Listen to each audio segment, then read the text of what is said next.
It was officially the final stop on the road to WrestleMania, and a riot might be on our hands based on certain circumstances as we see who punches their ticket to a main event match. Not the main event, but nonetheless, this is the Elimination Chamber, and this is Simply Predicting. Welcome, everybody, once again into the discussion.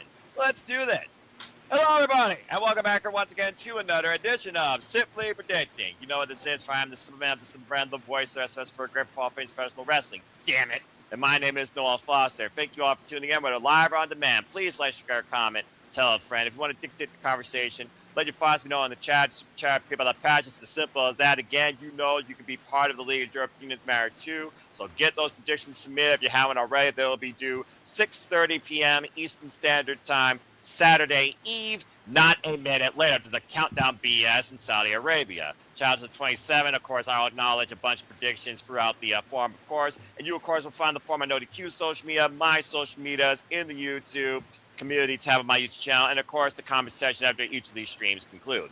Let's go around the horn and introduce, of course, our illustrious panel as you come to see the regulars now, or you will soon know who they are. And before we get into the discussion, first and foremost, it's always great to have what happened to Dominguez. Emmanuel, good to see you. How are you, my friend? I'm doing okay. I mean, this pay-per-view has been an interesting build, per se. Like, it's not the best Chamber pay-per-view lineup of all time, but it's there. It's not the worst. It's not the best. This is what kind of in the middle. Right now, creative is trying to figure things out. I think they should be doing some firings, like Bruce Pritchard and other people, in my opinion. That's true. Like, he's in the 60s. Like he pitched the idea of an announcer being Gunther. If you have that idea, you should be gone. There's no way Pat McAfee should win against Gunther. Like, no offense. That would be the most disrespectful thing you could do for the longest IC champion and world champion. So. Fair enough. But nonetheless, I appreciate your subtle hype and subtle outtake on the WWE in general, as always. And of course, all opinions here are encouraged, embraced, celebrated, engaged, entertained. And you think that's a hot take? Listen, you ain't heard nothing yet, because of course I have with me my color analyst in all things WWE when he's not working hard all the time in and out of the studio screens. The renegade of wrestling, JJ Williams. JJ, how are you this fine evening? How you feeling about Saturday, Elimination Chamber? I'm doing well. I have been anxiously anticipating this all week. Really? Because while on the surface, a lot of this stuff seems predictable. Thank you. While on the surface, a lot of this seems predictable. I do have some interesting takes that might make people question how predictable some of this may be. And if you want to know what those takes are, stay tuned. Buckle up, folks, because if you know Simply Predicting, you know this forum truly is the moderated madness that I endure of wrestling, fantasy booking, and predictions. Of course, I host these prediction leagues and encourage this moderated community. There's a reason why I went from participant to moderator, and I have no regrets 160 plus episodes later, although my blood pressure might. And again, if you want to learn more about us, follow SR Studios today, SR Studios 2024 on the X. First and foremost, that is the brainchild of our entire operation. But without further ado, before we get into things, I will say this. It's the last stop on the road to WrestleMania. Something big has to go down. It's Chicago. It's the Windy City. They're going to be a hell of a hot, proactive crowd. They're either going to boycott the show, or they're going to worship the ground CM Punk and AJ Lee walks on. Well, they're going to try to do that in general. Or they're going to be like, this was awesome, and not tirade Triple H with the chants after the show, as we usually know that they do. But I think without further ado, Simply Predicting community, panelists, professional wrestling fans, sports team enthusiasts, and WWE casual, hardcores, new goers, and on-goers too. Let's get right into it. Again, folks, this is simply predicting for WWE Elimination Chamber taking place in Chicago. It is this Saturday, 7 p.m. Eastern Standard Time, exclusively in the States on the ESPN app. And of course, we'll have our own little countdown and kickoff and pre-show about 30 minutes before, if not an hour before. And of course, I never mind those. I'm always a lifetime. And of course, you are international, like our friends in Canada, eh? You, of course, get it on Netflix International, you lucky son of a guns, for a far cheaper price. And again, folks, I have to cut you off right there because I just thought about it. what? You never do the pre-shows. But Walter and I are going to be in Vegas for Mania. You're going to be doing all the pre-shows. Damn it! So buckle up, Buttercup, and I hope you have your Cheez-Its with you. Bloody freaking hell. I don't get paid enough for this mentally more than anything else.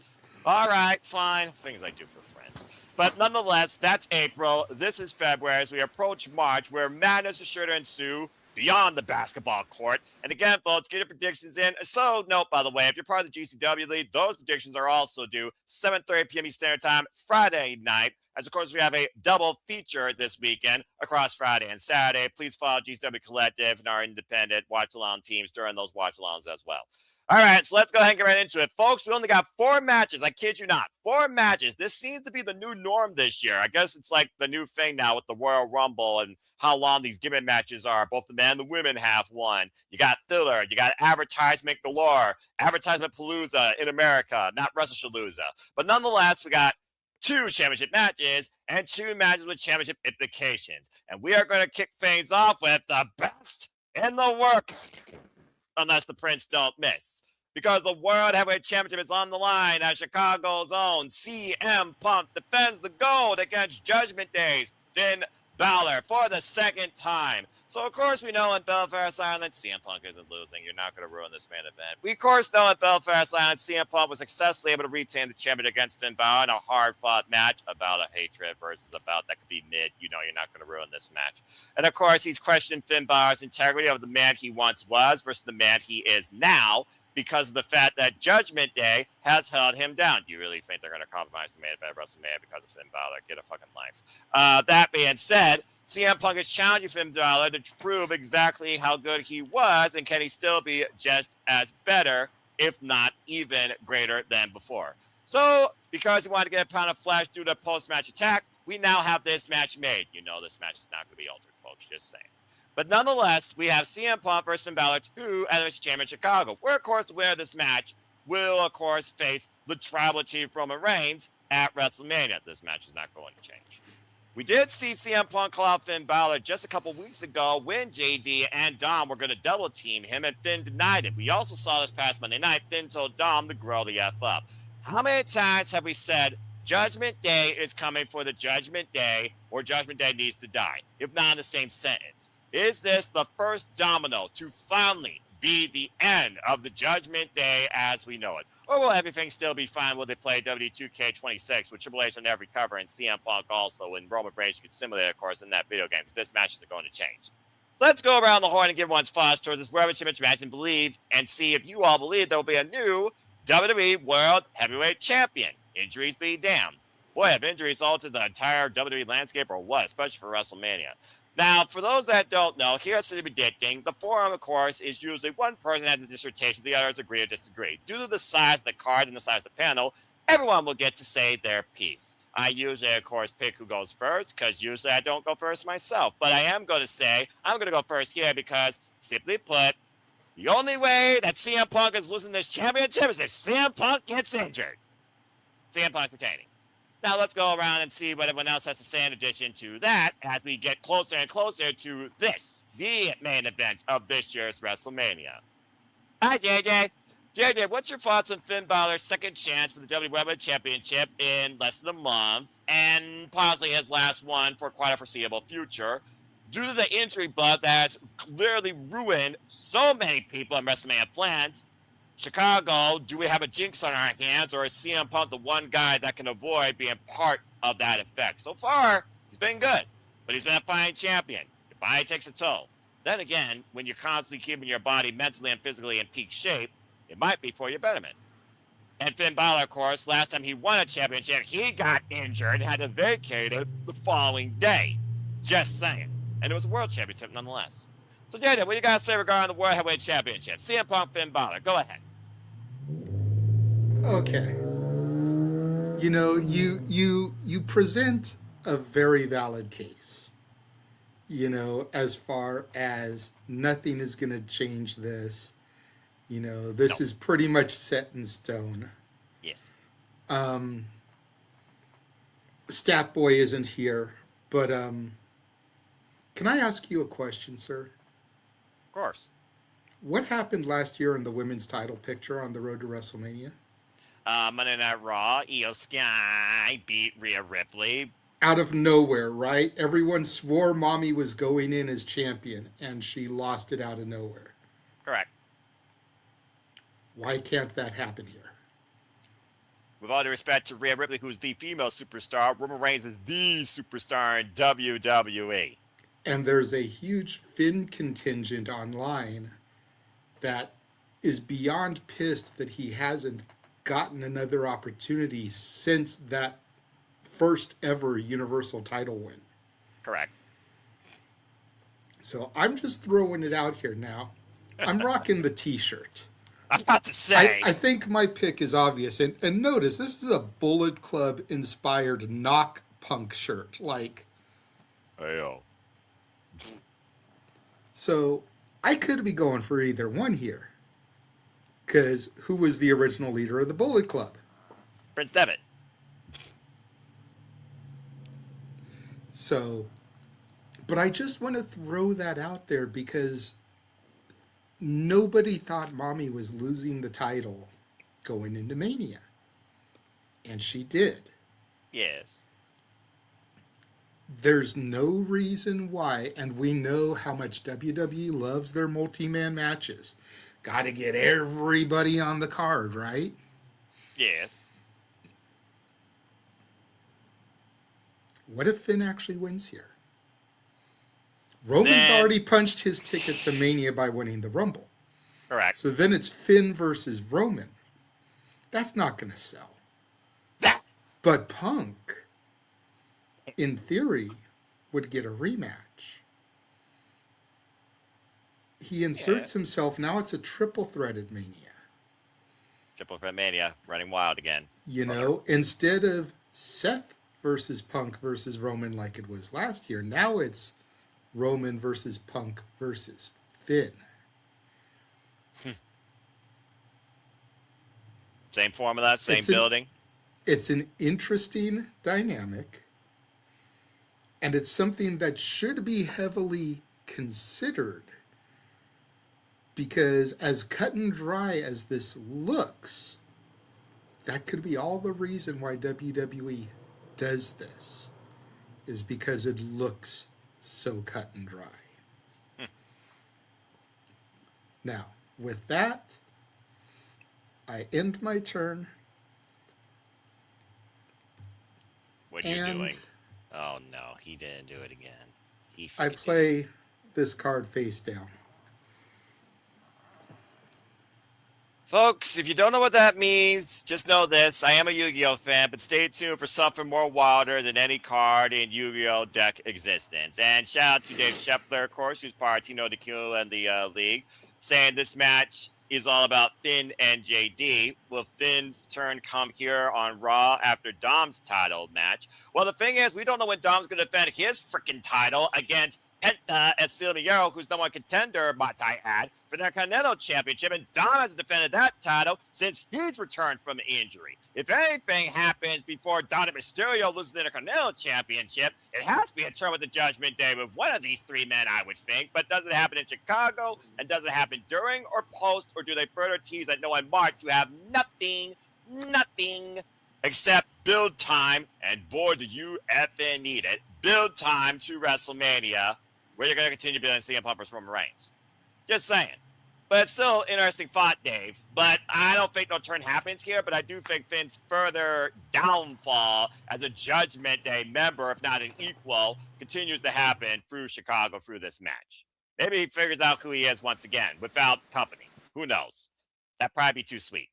That being said, before I give it to Emmanuel, shout out again to the 2070 that's putting your predictions, cool not limited to our own Big Baller, Big G, Stat Boy Mike, who you actually mentioned, the Rocket David Diaz, you, the Uthman, Arlene Dominguez, oh, good grief. I can only imagine when I look at the data after the show, because I never look at actual picks, I just look at the names, part of the pool, whether or not these two agree or disagree on everything or anything. Imagine if these both had the same exact predictions. And I will, of course, disclose that when me and Gino do predictions post morning on Sunday, 2 p.m. Standard Time live, folks. Stay tuned for more on that. Jerry Slaughter, Dave Scheffler, the chat, Arkney and Fred Nash, DJ Witty, Big underscore space, best name ever, Steve O, and even Dwayne Atkinson, amongst others. Okay, that being said, from one Dominguez to another, the one on screen. Emmanuel, is it unanimous with CM Punk winning? Because you're not going to fuck this up, considering it's the only selling point right now for WrestleMania. Or could they throw us a curveball more twisted than a wild shot during a Chicago Bulls game, not by Michael Jordan, your main player, and Finn Balor walks out with the title? Before I give it to you, I will say this. Whether or not he's trolling me, or someone's trolling, or someone's drunk, or someone's not watching WWE, or someone wants to see somebody else hold the go beside CM Punk, it is not unanimous, folks. 93% went with CM Punk. 2 people went with Finn Balor. I question your decision making, folks. That being said, Emmanuel, are you one of them? What's your pick? No, I'm not one. Like, shame on you calling me a Finn Balor picker. But I did not. But no, I think it's pretty much unanimous. This is CM Punk's win. I mean, like, yes, it's a great thought for Finn to get the win and get the title that he never lost in the first place. But at the same time, like, is it really necessary? I don't think it's really necessary because Finn doesn't add anything to the match. The story itself is just CM Punk versus Roman Reigns, and you can't hype this match more up than it is right now. So Finn will just prolong the Judgment Day per se. I just want the Judgment Day to end by now. Hopefully it's Finn versus Dominic for the IC title in WrestleMania, but that's a breakup in Raw. We probably going to see in the next couple of weeks, because once he fails again, that's when we pull the trigger per se. We're not going to see a breakup.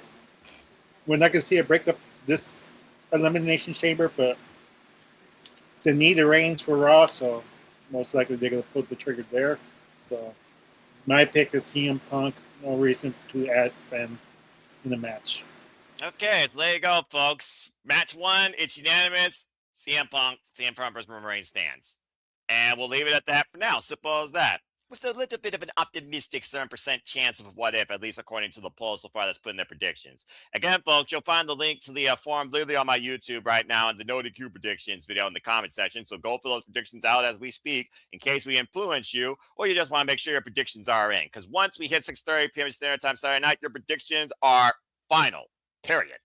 All right. Well, that being said, we went from championships to what the show is now about. So let's go ahead and get right inside the Elimination Chamber. And we are going to kick things off with, as the proverb goes, or the etiquette goes, ladies first. Let's talk about the women's Elimination Chamber match. Well, the winner will face Jade Cargill for the undisputed WWE Women's Championship at WrestleMania.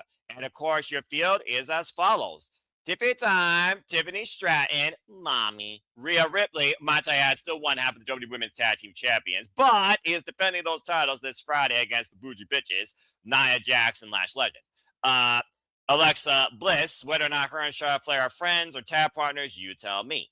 Asuka, and Lord knows she has not yet won a WrestleMania, so also that just might be an omen for, repeated history. Kairi Sane, of course, not involved here. Kiana James, okay.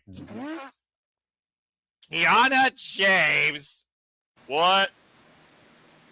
Anyway, yes, folks, that's not Photoshop.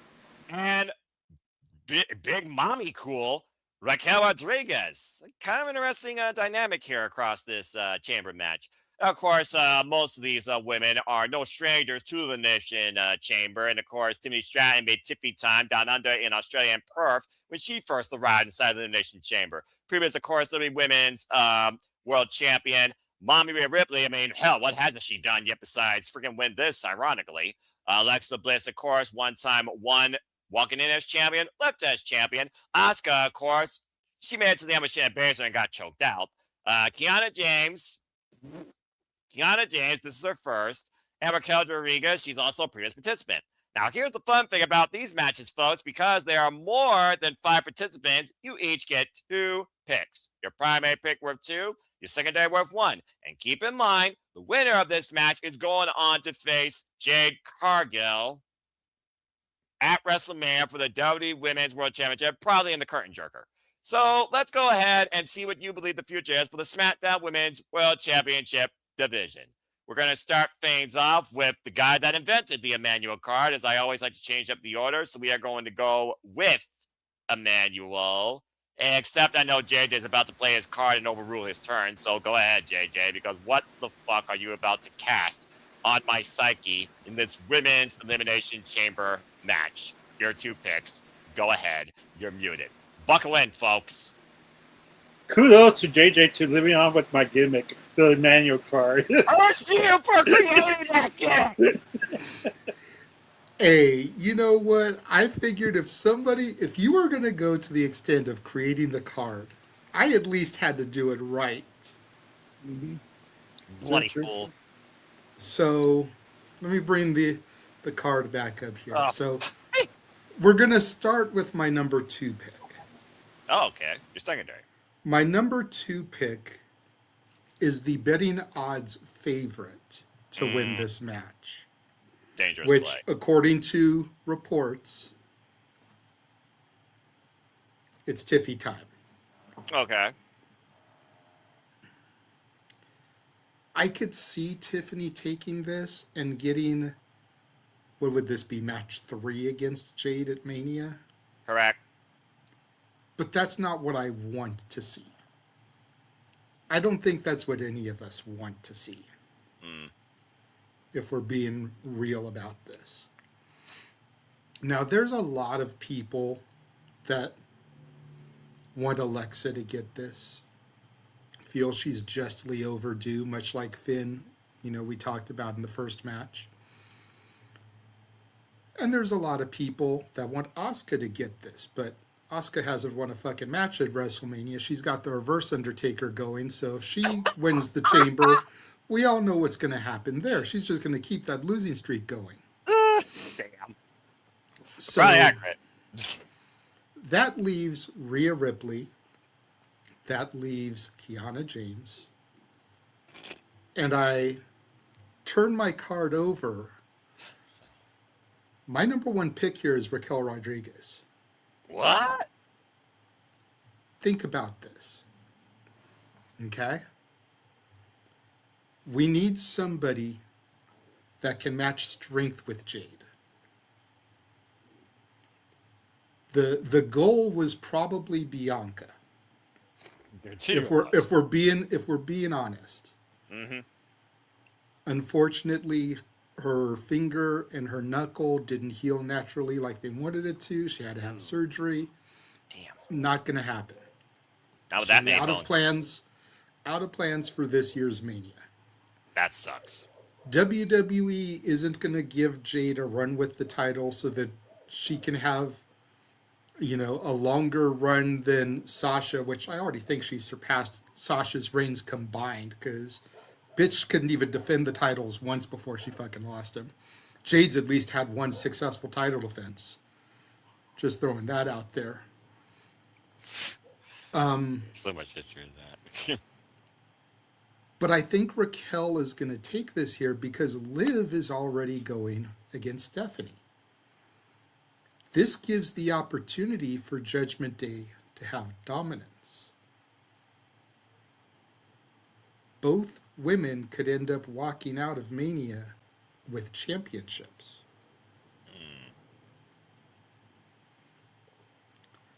Then that brings into question, well, what happens from there?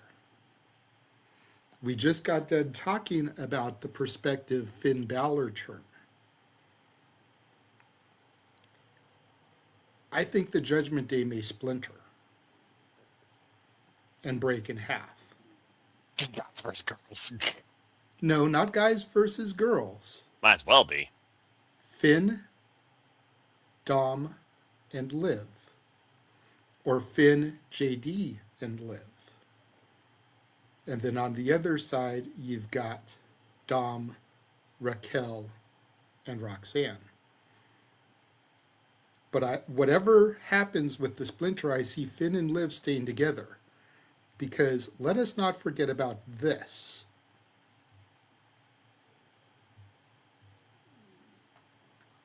What do we got going on here? Oh, you gotta share The something. 3 members of Judgment Day are gonna pick us apart. I am not copyrighted, so don't worry about it, folks. 3 members of the... Are gonna pick us apart one by one. That's right. So we need a plan to fight Judgment Day. So how about it, sister? Wanna come join us at ringside tonight? How history repeats. AJ just retired. This could all come back full circle. Wouldn't be the first time we've had a retcon. It wouldn't be a retcon.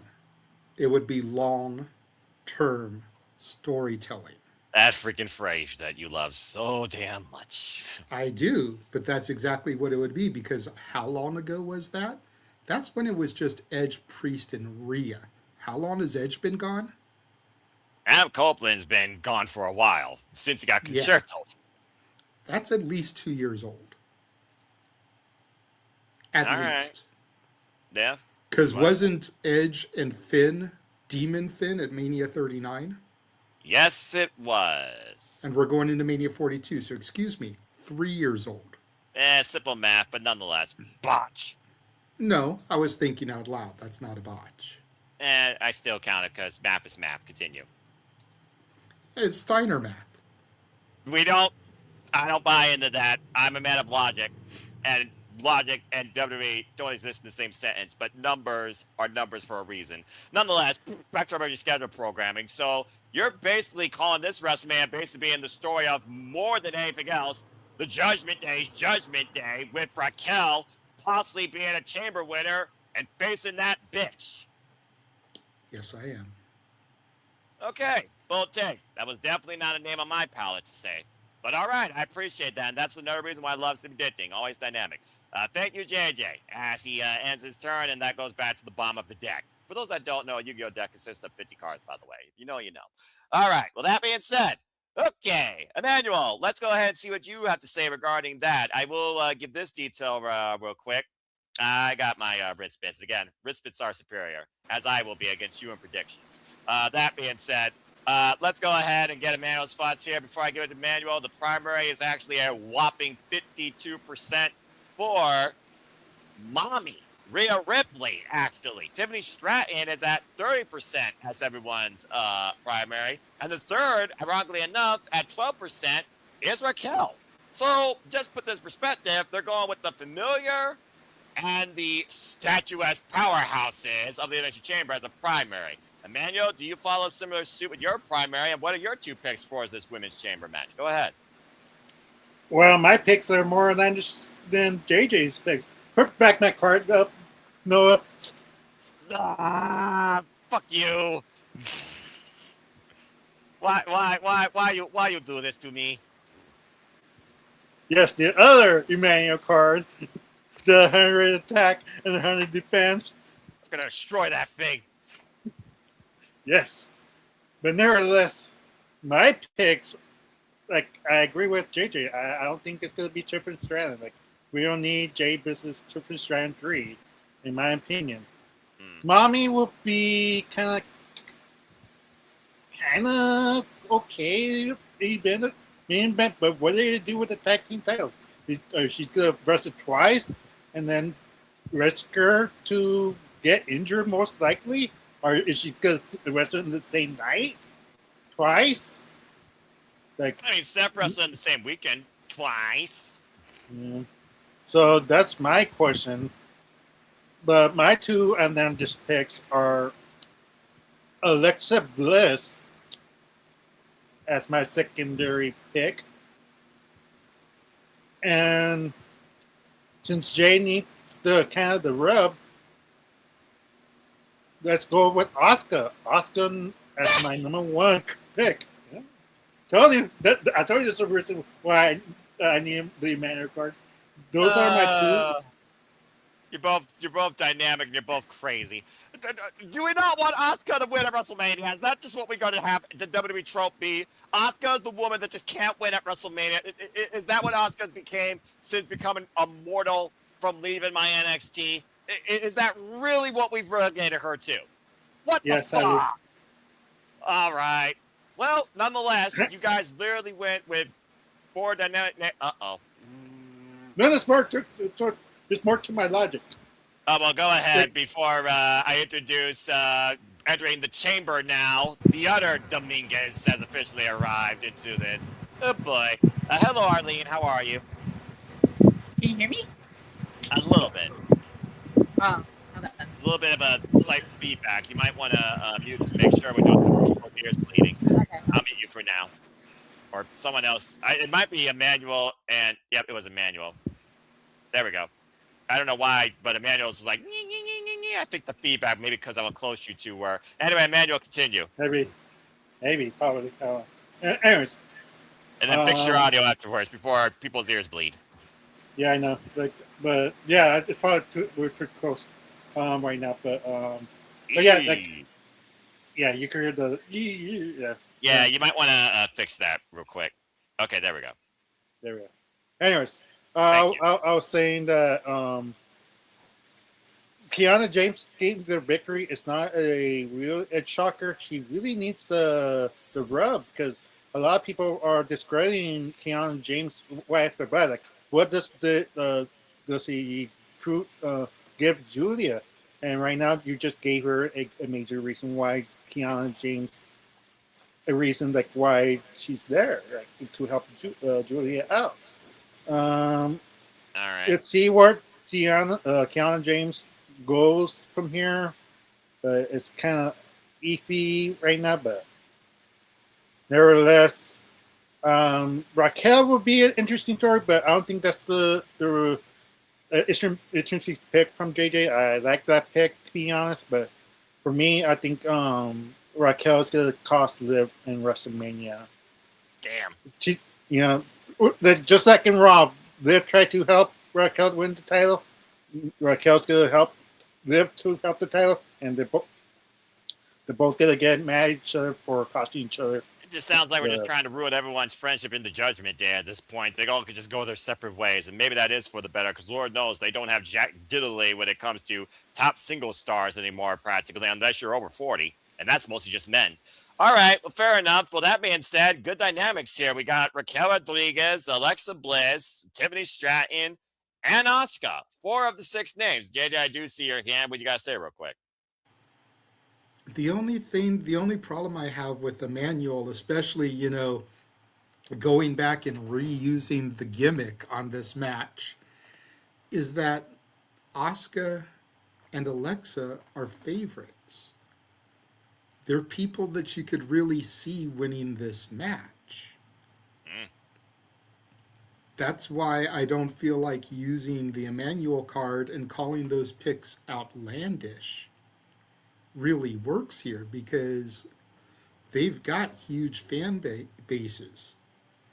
The only thing that I feel more outlandish that could have been done is if he had actually said he thought Kiana James was going to win. That would be an Emmanuel card pick. To be fair, you played a trap card. He played a monster with 100 attack and defense points, so his monster's justified. Rhea, Asuka, Alexa, and Tiffany, I feel, are all favorites. And the only reason I don't think Mommy is getting it is because I think the tag titles are being defended at Mania. They gotta be. And they're not going to be defended by Nia and Lash. Hell no. So it's like they can be part of the match trying to win the belts. Yeah, multi-team. But we need Rhea and Io in there defending the titles. That's going to sell tickets. They are the team to Not watch right Nia now. and Lash. That's not going to sell tickets. At this point, we need to think about what can sell tickets. Knowing Rhea and Io are going to be on the card, as opposed to hoping we can get them on the card, is a huge difference when it comes to marketing and ticket sales. And Bellas versus Bougie Bitches does not sell tickets versus Bellas versus Rico that reaches out to 2 different generations. I'm just saying. And Rhea Ripley and Io Sky were literally the 2 women that people watched last year in WWE, and now they're the team to watch in WWE. You're not going to fuck that up, especially while they're holding the gold. So I definitely agree with JJ's point there. But still, I like the fact that we have 4 dynamic names. But again, I can't say this enough. Kiana fucking James in the chamber, even as a possibility. Look, we'll get to the men's chamber in a bit, but it's kind of a what the fuck and a look at the future, kind of like Javon Evans. Javon Evans isn't as what the fuck about it. Hell no. But he just got called up, and he's in the chamber.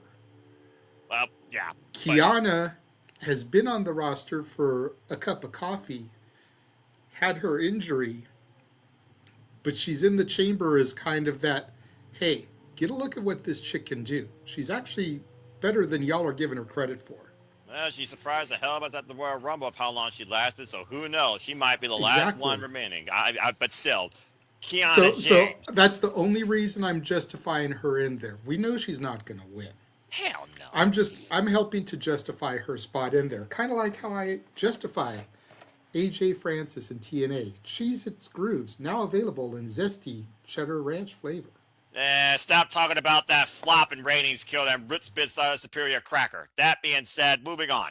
All right, thank you all for your predictions. Okay, now let's make sure we don't have a screeching effect and get Arlene predictions. First, before Arlene speaks on this, hey Arlene, do you think this match is going to change at all? Just simply say yes or no. No, but if it does, that's the biggest swerve ever. All right, good woman. Now back to our rating schedule programming. Your 2 picks for the Women's Elimination Chamber match. Who do you got? I mean, I would wish it would be Asuka, and it should have been against Stephanie. But now that Liv already declared it to be Stephanie, to me it doesn't make sense for Asuka to be facing Jade in this storyline. And I mean, honestly, a lot of people have been rumoring that, Alexa's going to win, and then they're going to attack her. And because she's injured, Charlotte's going to step in. And oh, God. Yeah, so I feel like if that's the way that WWE is going to go with this, then I feel like this match doesn't matter who wins, because what the outcome for the WrestleMania is not going to be the person that wins it, if that's the direction they're going to go. That if Alexa wins, Charlotte's going to take over, because it's like, that shouldn't be a thing. I mean, Alexa deserves her moment. She deserves to be in the title picture. Why does Charlotte have to take away that thing so she could become what? I don't know how many time champion now. 15-time champion, and the answer is because she's Charlotte Flair. Yeah, exactly. So I feel like that's the way they're gonna go, and in that case, I can see Alexa winning. I hope that's not the case, because I feel like Alexa does deserve to be in this match without no shenanigans or anything, and her facing off against Jade. Maybe Charlotte accidentally costs her the match, and that's how a dissension happens. I can see that happening. But honestly, I don't based on what the documentary, The Unreal Season 2, and their way of thinking when it comes to the women's division, they're not thinking very hard. I think they're going to go with their basic Rhea or Tiffany winning this, and we're going to run it back again with Tiffany versus Jade, and I think Tiffany's going to win. And my second pick is going to be basically, Rhea. And the way that Rhea's going to be able to defend both the tag team and the championship is that one is going to be on one night, and then the other one's going to be in the second night, and that's how you can have Rhea Ripley be on both nights. Oh, good Lord. You're overworking mommy, but all right, fair enough. Look, I'm just going to say this. When it comes to Asuka, all right, JJ has his hand up again, probably because you said Charlotte Flair and that triggered him. What do you got to say real quick, bruv? I was just going to piggyback on what Arlene said and say, to her point, there's a lot of people also saying that she may edge it and attack Alexa backstage beforehand. And because she's been attacked, take her spot in the chamber. And then we find out after Mania that it was Charlotte that attacked her.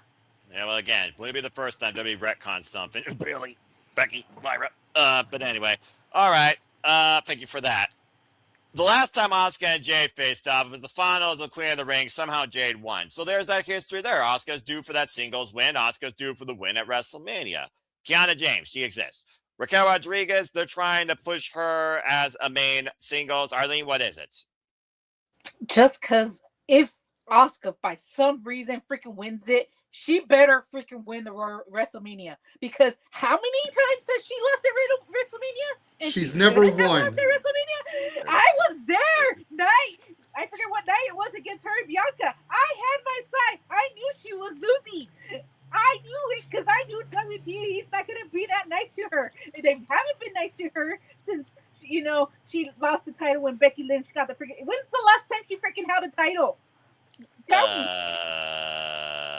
It's been a while. Sad, Noah? Why are they giving it to Io? Why? I don't get it. I'm sorry.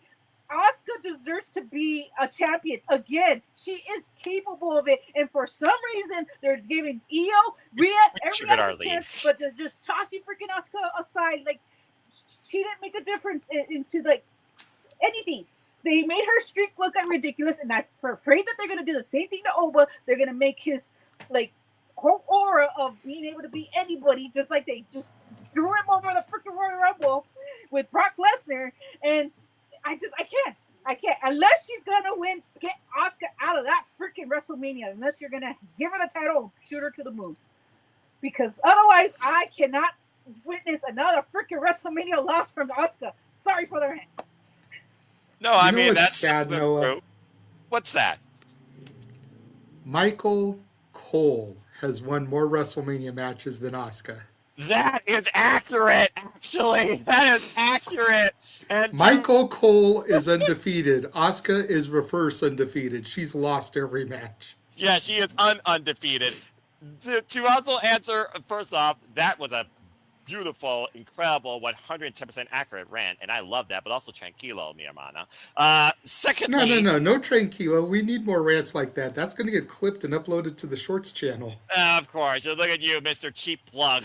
That being said, I was going to answer also, the last time Asuka held a singles world championship, ironically enough, was WrestleMania 37 when she lost it to the person that came up from NXT to the main roster and beat her for that title in Mommy Rhea Ripley, who was basically the woman to beat by those times at WrestleMania after Charlotte Flair started that 32. But thank you for that, Arlene, and thank you for that, JJ, and Darren, good to see you. Anyway, back to the rest of the chamber. So, yeah, Kiana James, she's there. Asuka and Jade Cargill faced off at Queen of the Ring. Jade Cargill beat Asuka. So, if Asuka does win, there's that rematch at WrestleMania. It could be a first, or it could just be history repeating, and it could be actually making Jade Cargill look somewhat decent as a champion and the championship valuable.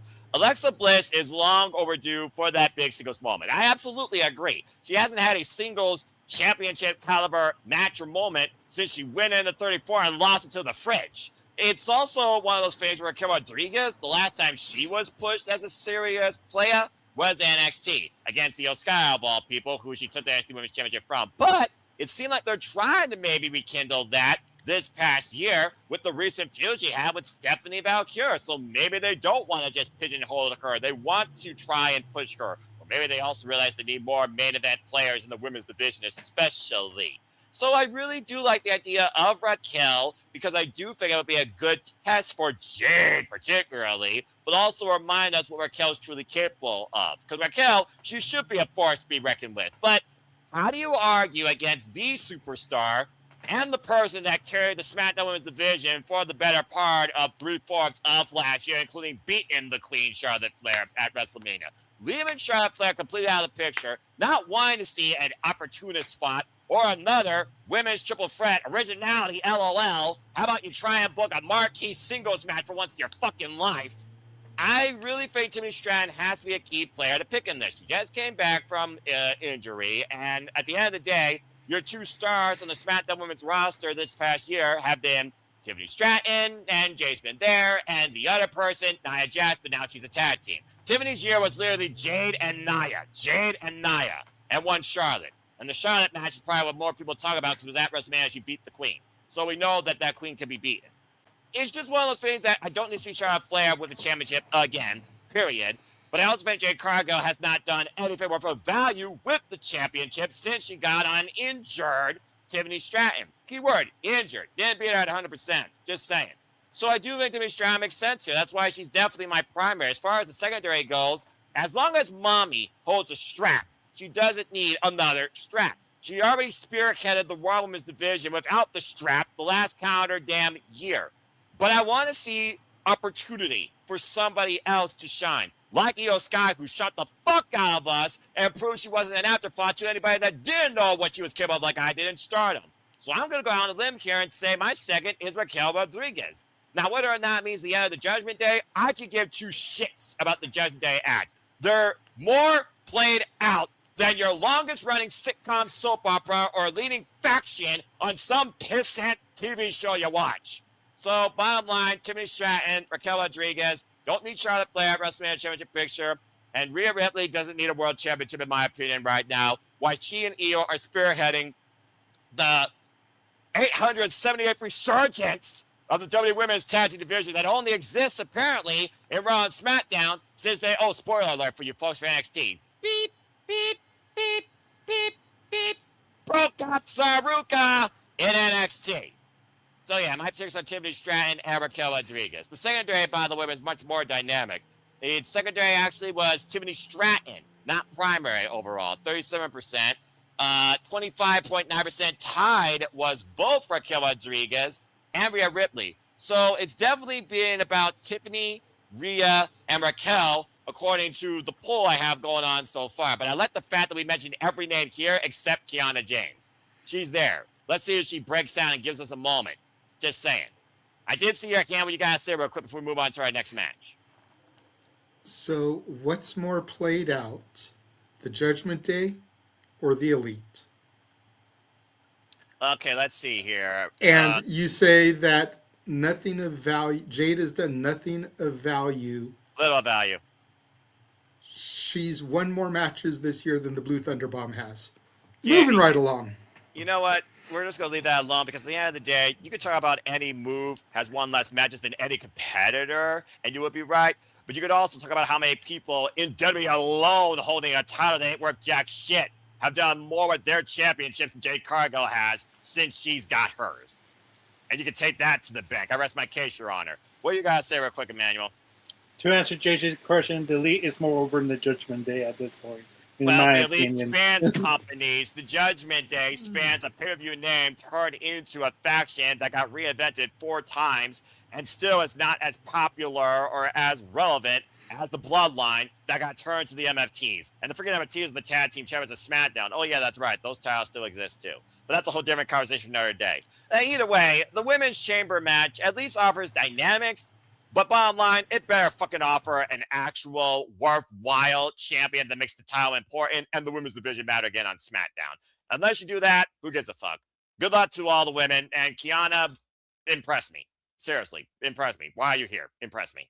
Okay, well, that was fun. Let's go ahead and move back into regular match contingency and talk about the other match on this card. And since Arlene's here, she already roasted Asuka's main roster existence. But maybe she can line things up or light up her spirits. Because you're going to line it up here talking about the WWE Women's Intercontinental Championship match. AJ Lee's first singles match in over a fucking decade. And it's for a championship. It's Big Time Bex, the man, Becky Lynch, defending the WWE Women's Intercontinental Champion against everyone's favorite wrestler's wrestler, AJ Lee. Of course, AJ Lee came back last year during WrestleSaluja. We got a little bit of an idea of what she can still do in the ring, tapping out the man, Becky Lynch, to the Widow's Peak. And here's to repeat itself in one of the most bland Survivor Series War Games matches I've ever seen in existence. That being said, it's been the one long, ongoing story of interest in the Raw Women's Division for a championship, a singles championship, might I add. Ever since Becky Lynch able to take this title from Lyra Valkyria and hold on to it, then again lost it to Maxine, got it back briefly. Maxine and Natty right now might be a bigger program right now, it seems. We'll see what happens, or it could lead to more than meets the eye, considering Becky Lynch was eliminated by Natty at the Royal Rumble, in case you forgot. But the bottom line, it's Chicago's own AJ Lee. So, Arlene, in AJ Lee's first singles match, and I believe her third match since she was signed to WWE, do you have a brand new women's intercontinental champion in Chicago?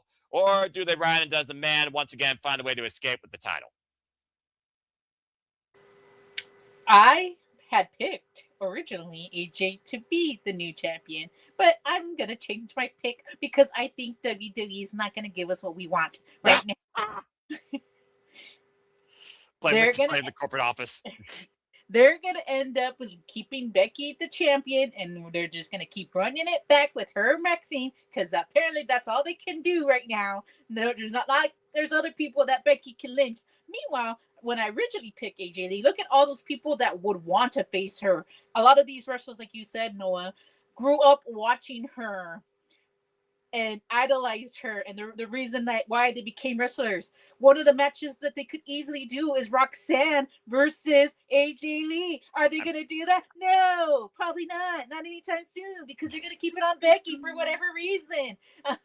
There's so many people that would probably be willing to face AJ Lee. You have so many new matches that we haven't seen just because AJ Lee's holding the title. And they could lose, and it wouldn't matter because they lost to AJ Lee. But I feel like WWE is going to screw us, and they're probably not going to give AJ her moment till WrestleMania, where there's a bigger crowd. But right now is the time because they're in freaking Chicago. So you got Becky retaining. I have Becky retaining, but my pick was originally AJ Lee. But I feel like we're not going to get a happy ending in one of these matches. I just feel like we're not. Because two hometown heroes winning, I don't see it, and I feel like WWE knows like they can't give to both, and I know CM Punk can't lose it. I mean, he can technically, but he can't lose it. He can't lose it. She says he can't lose it. I mean, he can, but I mean, like who? I mean, I don't see Finn winning against Roman, but I mean that could be an easy way to get Roman to get the title again, to get someone that could take the pin. So I could see that happening. But right now, I feel like they're not going to pull the trigger. They should, but they're not going to. So yes, I'm going to change my pick to Becky, but my original pick was AJ. All right, fair enough. I will also say this as a disclaimer for those that are tuning in for the first time and wonder how this prediction leagues work. We are about who leaves with the gold at the end of a championship match. And as you all know, or for those that don't know, because for all we know, there could be a wrestling fan that's like, what's wrestling? Well, a championship match goes like this. The title change hands via pinfall or submission only under standard rules. Count out and disqualification means nothing for the challenger. You may win, but you still leave butt kiss. And sometimes when it comes to the man, Becky Lynch, who is literally on the verge of her own mental breakdown, she might resort to that tactic, honestly. So let's go ahead and see what the rest of the panel thinks. Thank you, Arlene. From one Dominguez to another. Emmanuel, I will say this. It is right now 2-1 in favor of the challenger. 66% pick AJ Lee, while 33% went with Becky Lynch. Much to Arlene's point, though, Emmanuel, we are in Chicago. Chicago, you can fuck them, you can please them, it doesn't matter. That sounded so wrong, but yet so right at the same time. They're always going to react. They're always going to support CM Punk and AJ Lee. Stop me when I'm telling lies, folks. They might as well be the mayor and whatever leader they have there in Chicago. I have no idea what the atmosphere is there. That being said, Emmanuel, do you have a new champion? No, I don't. Yeah. I have Becky Lynch retain this title.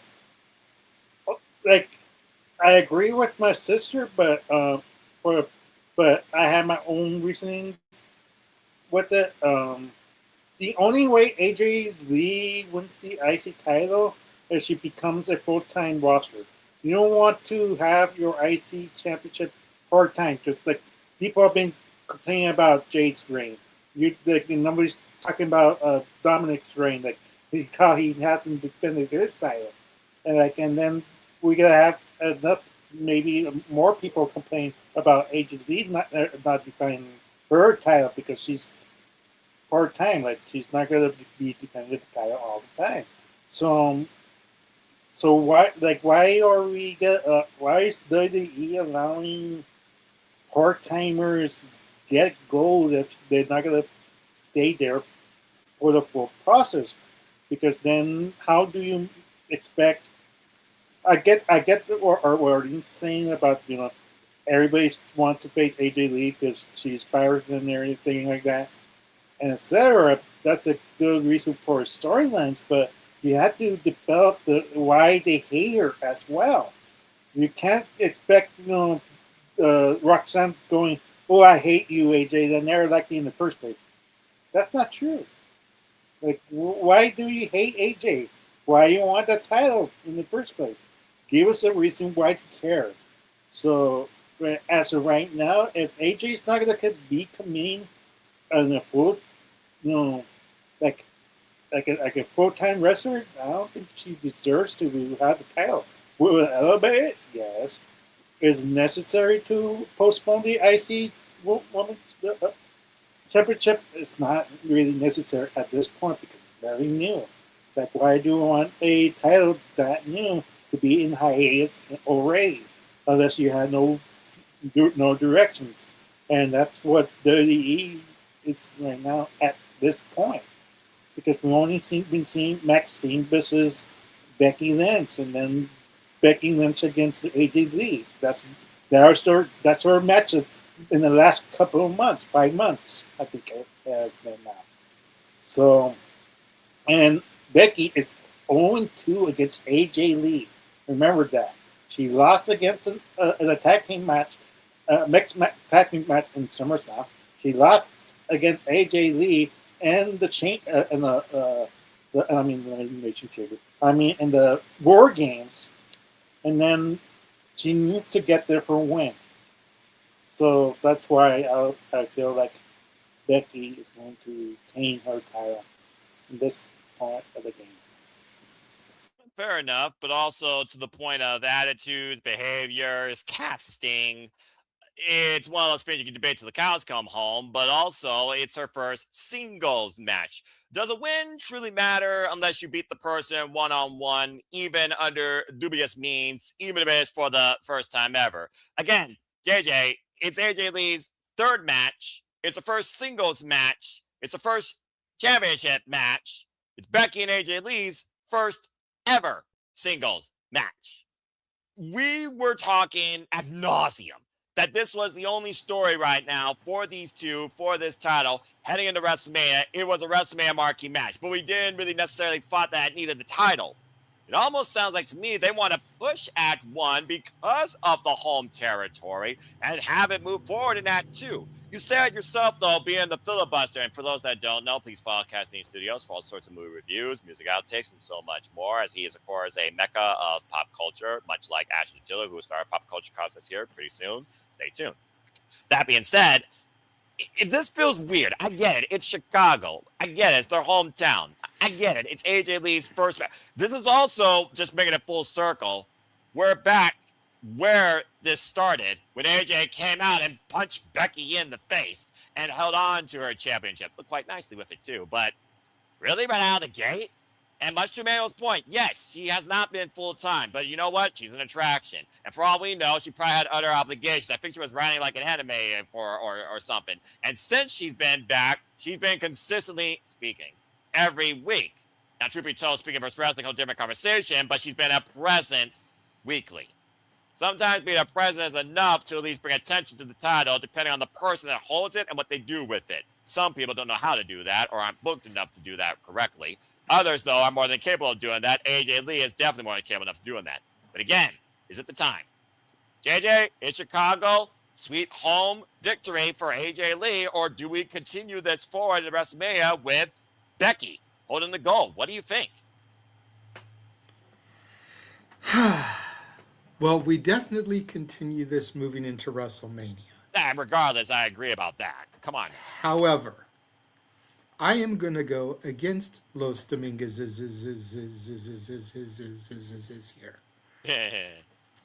I've got AJ Lee walking out of here with the title.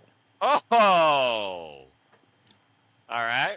You know, to Emmanuel's point about AJ being part-time, and we don't need another part-time champion. Rumble to Mania is the one time a year you can get away with a part-time champion. Yep. Because there's so much going on a weekly basis. The key is does she move past Mania with the title? Which I don't think so, and I'll get to that momentarily because it all plays into my logic here. You're playing with fire, JJ, with that word. I hear you, but you also know my booking, and you also know that I book better than what we see on TV. This so is let me cook here. Let me cook here. Go ahead. So we've got AJ Lee in my vision. No, not that vision. That's injury prone and probably a different word should be used. Premonition. The revision vision. Okay, fine. But in any event, in my vision, so we've got AJ Lee walking out of here with the title. To Arlene's point about needing to defend it going into Mania, and how we'd love to see AJ Lee versus Roxanne Perez for the IC title. Too soon. March 16th, Raw's in San Antonio, Texas. Yep. Roxanne is from Laredo, Texas. Yep. If there's ever a time to do it, that's when you do it. For those that don't know, by the way, Roxanne's out currently because she's been dealing with injury on her back that has been lingering since the UK tour. God bless her, all the best in her recovery, but she is not out indefinitely. Exactly, and it could be just the type of thing that with a couple of weeks off, she can be there for that. That's literally 3 weeks from this week. You know, we got the 2nd, we've got the 9th, we've got the 16th. Correct. That's more than enough time as long as it's not anything major for her to get back and do that match. Correct. You set it up on the 9th show, you execute it on the 16th show. You get your dream match of Roxanne versus AJ Lee. Now, moving forward into Mania, I think all of us here can agree that we're tired of the just Becky AJ story. And we're tired of the Becky Maxine story. But WWE loves their multi-person matches. Yes. So at WrestleMania, it is a fatal four-way. Here we go. Becky, AJ, Maxine, and the low-key legend, Natty. He's been waiting to say that all night long. You goddamn motherfucking right I have. Natty eliminated Becky from the Rumble. As I said. Natty attacked Maxine. AJ has been coming out as Maxine's friend. Natty used to train Maxine. You know, freaking Maxine already beat Becky for the title. All four of them play into this big story with each other. Yep. Who walks out of Mania? I know who I'd book if I had my way. WWE may or may not agree with me there. But, you know, the last time a Hart was at a WrestleMania in Vegas, that Hart got screwed, and this would be a nice way to kind of pay that back here. Bonsai. But yeah, so I've got AJ leaving with the title and just letting her run with it to Mania. Again, AJ on the card, defending the title, sells tickets. Becky on the card, defending the title, ain't sold shit yet. Ticket sales are down. Put the strap on AJ, ticket sales may go up. Throwing it out there. It's At the end of the day, we have to remember that this is a business, and I know Noah hates trying to treat it as that and look at it in that way. WWE WrestleMania ticket sales are down. 25% off discounts moved no extra tickets. Ah, What is going to start moving tickets? People that can draw are champions going in. That's why Rhea and Io ain't losing those titles. That's why AJ is walking out of here with this belt. Because Lash and Nia ain't selling tickets. hell no. Becky ain't selling tickets. Maxine ain't selling tickets. AJ will sell tickets. Okay, brother, you put a lot out there to really try and push this forward, and I appreciate that. That Before I do it, diatribe brought to you by Little Debbie's Peanut Butter Crunch Bars. okay, first off, we are not sponsored. Secondly, good snatch. But if Little Debbie's wants to sponsor us, I won't turn that shit down. You realize how much we probably have to pay them in royalties? That being said, though, you're really trying to change the outlook of this VIP table. Just saying. Arlene, I did see your hand. What you gotta say real quick? I was gonna say I don't think it's so much of who is gonna sell tickets, because if that was the case, I think ticket sales could have gone up a little bit more when CM Punk and Roman declared. I think that's gonna be a good match. I think it's just the prices, the ticket prices. I don't think it's so much as people don't want to because of the cards that they have so far. I think it's just because the ticket prices are the same prices that they did the first year. And I think it's because a lot of people's mentality was like, well, when are they ever going to come to Vegas? Some people that have never been to Vegas, like me, I hadn't been to Vegas in years. So I was like, when's the next time it's going to be close by WrestleMania? I'll pay that price. But now that it's back again, I've been checking to see if those ticket prices have gone down, and they haven't. I think it's more once it gets to April and they're forced to lower the ticket prices is when, and I don't even think it has anything to do with the card. I think it's just the ticket prices are insane. No one's going to pay $800 for Blood Nose tickets. I did. I'm serious. I've been checking online. They're way up on the top Blood Nose tickets, and they're wanting for 2 nights $800. I'm like, yes, Jesus. I did it the first time, and mine wasn't even Blood Nose, but I paid that price because I didn't think they were going to go. I'm not going to pay a second time around for the same price, and I'm going to be sitting up even more. No, I think it's more like WWE. They said they've been struggling to sell tickets. Hey, maybe you should lower your ticket prices because you're not being realistic. People said, well, it should have been in New Orleans. I mean, maybe they should have, or realized when they went to Vegas, they might have had sold out if their ticket prices were a little lower. Maybe they would have sold out sooner. But the fact that they're not caving and wanting to keep the same price that you paid last year, you're not being realistic. No one's going to pay that 2 years in a row.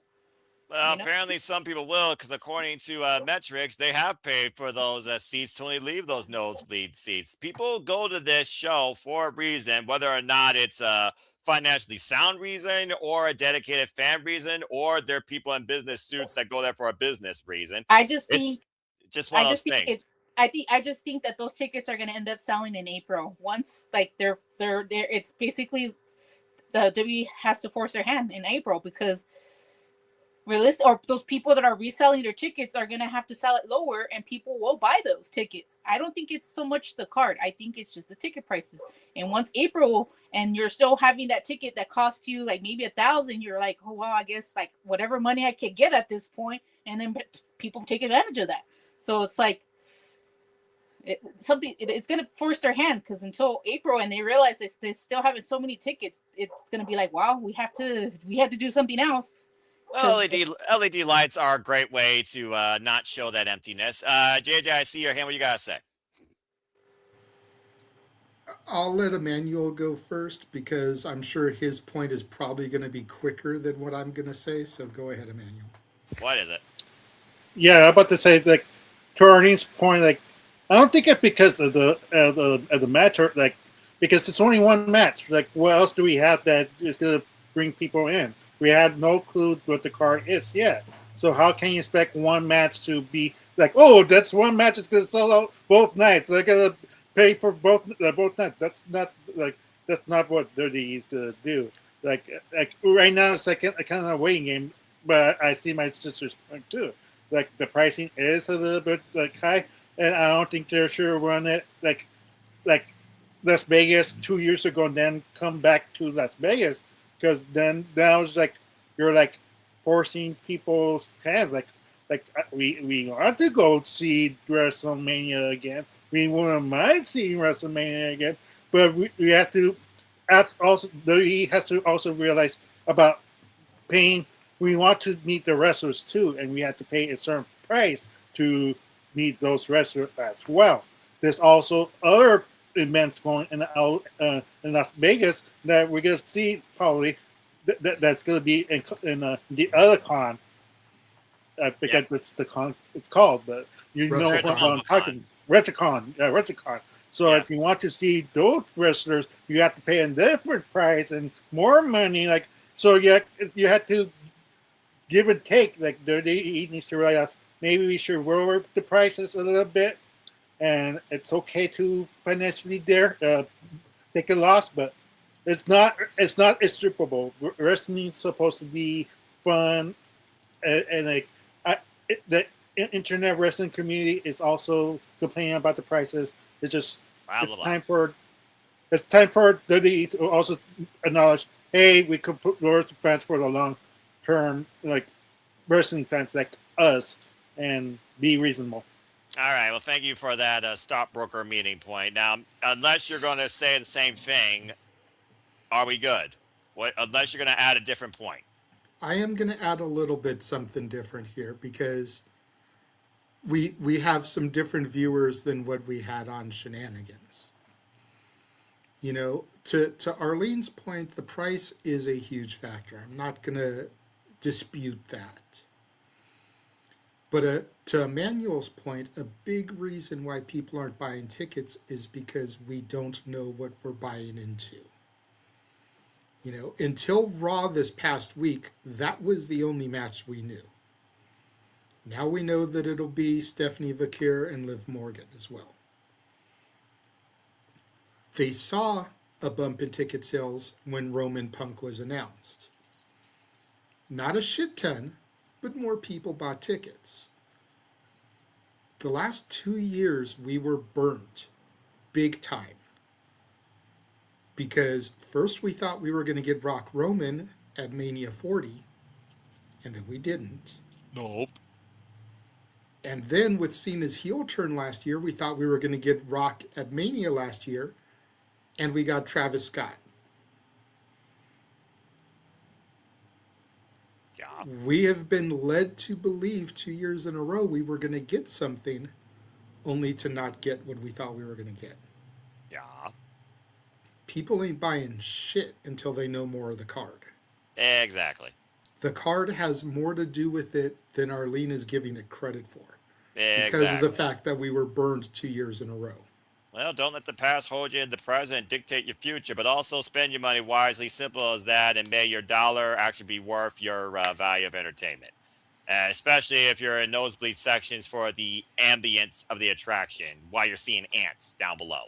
Okay, Thank you for that. And to Emmanuel's point, there's like 4 different groups of shows running things. There's the GCW Collective WrestleCon, there's Slamfest, there's the Shooting Star Fest New Initiative, there's another group that I'm forgetting what they're calling it. There's, the FSW Full Tilt crew. There's at least 4 groupings of shows that are running all throughout Vegas that week. It's definitely worth your dollar to go and support smaller promotions instead of worrying about the big dogs in WWE. And speaking about dogs, the creator of Snoopy just popped into the green room. Charles Schultz is here.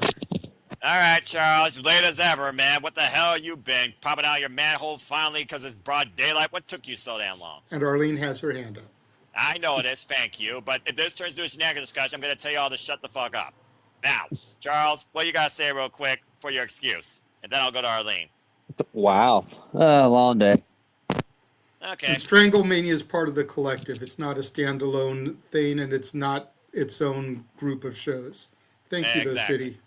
Yeah. If you Appreciate want to the city. dictate the conversation, super chat, He's like you adding do a on the show. No DQ review. Yeah, but he's also just adding a show. To dictate is one thing. To point out something that you think is part of it is another. Arlene, what you gotta say real quick to wrap up this discussion on start broker pricing?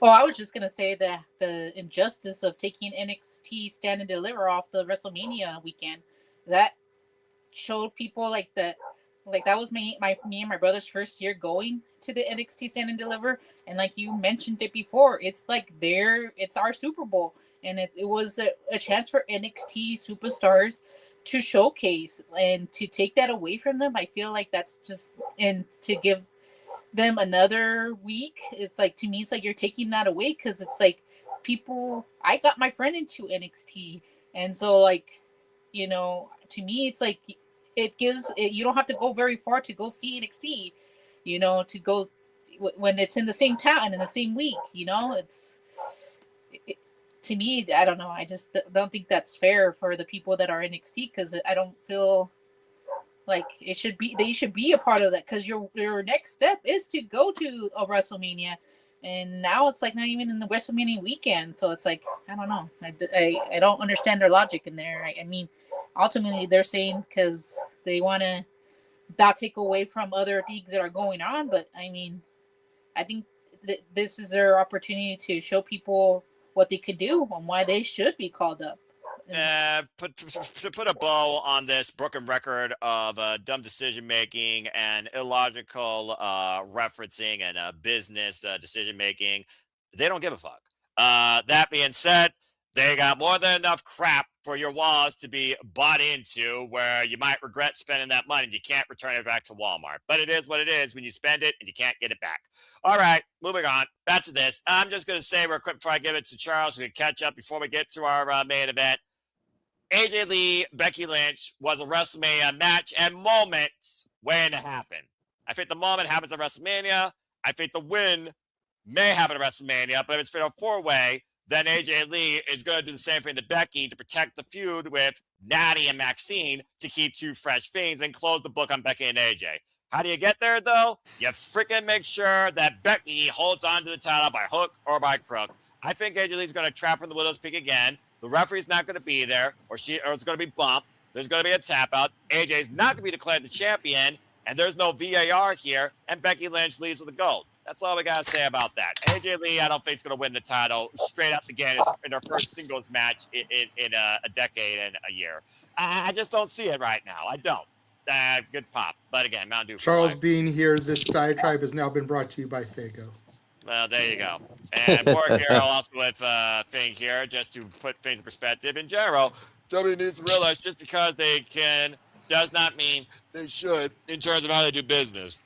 Well, if WWE's not going to change their business sense for 52 plus years, they ain't going to change it now. But thank you for the $5 super chat. Well, Appreciate it.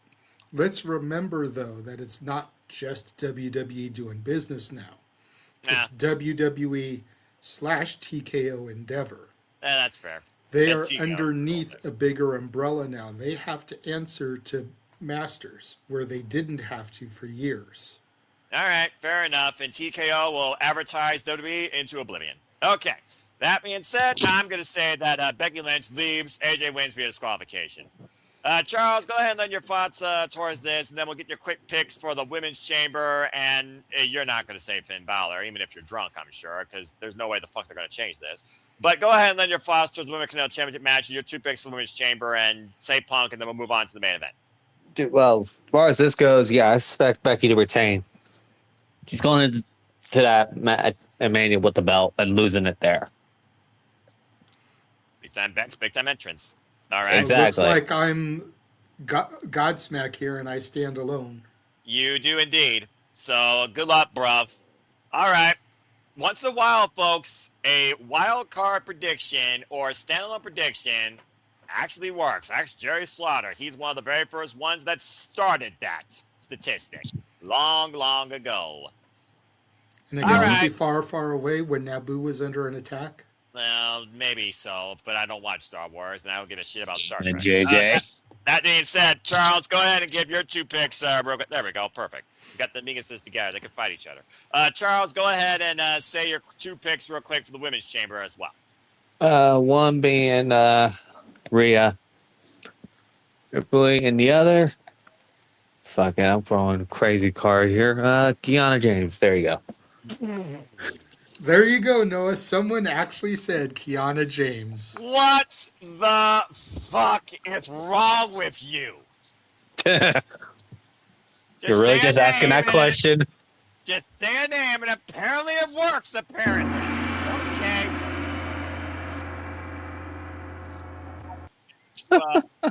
Warhawk Ramble 1942, by the way, for that.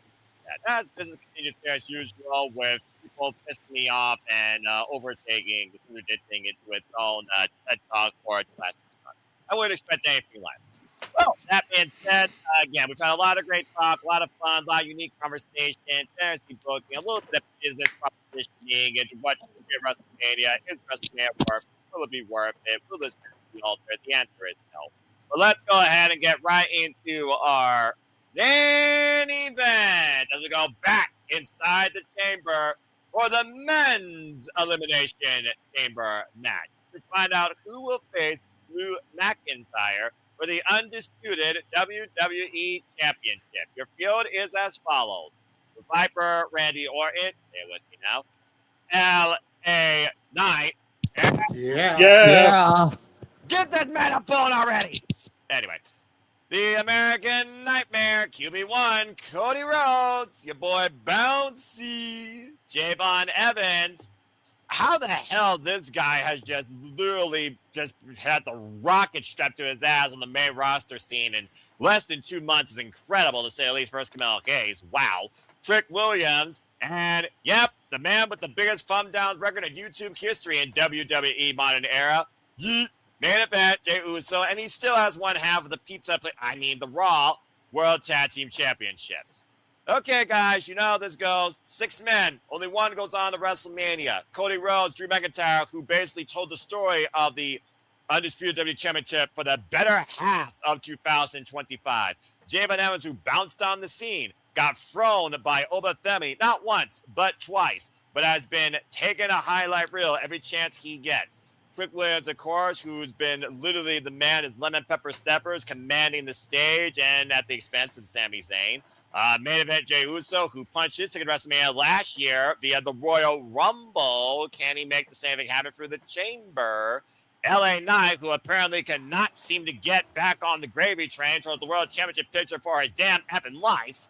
And, of course, the Viper, Randy Orton, who's looking for his 15th. We talked about 15 earlier, but for certain Queen not even on the card. Looking for his 15th World Championship.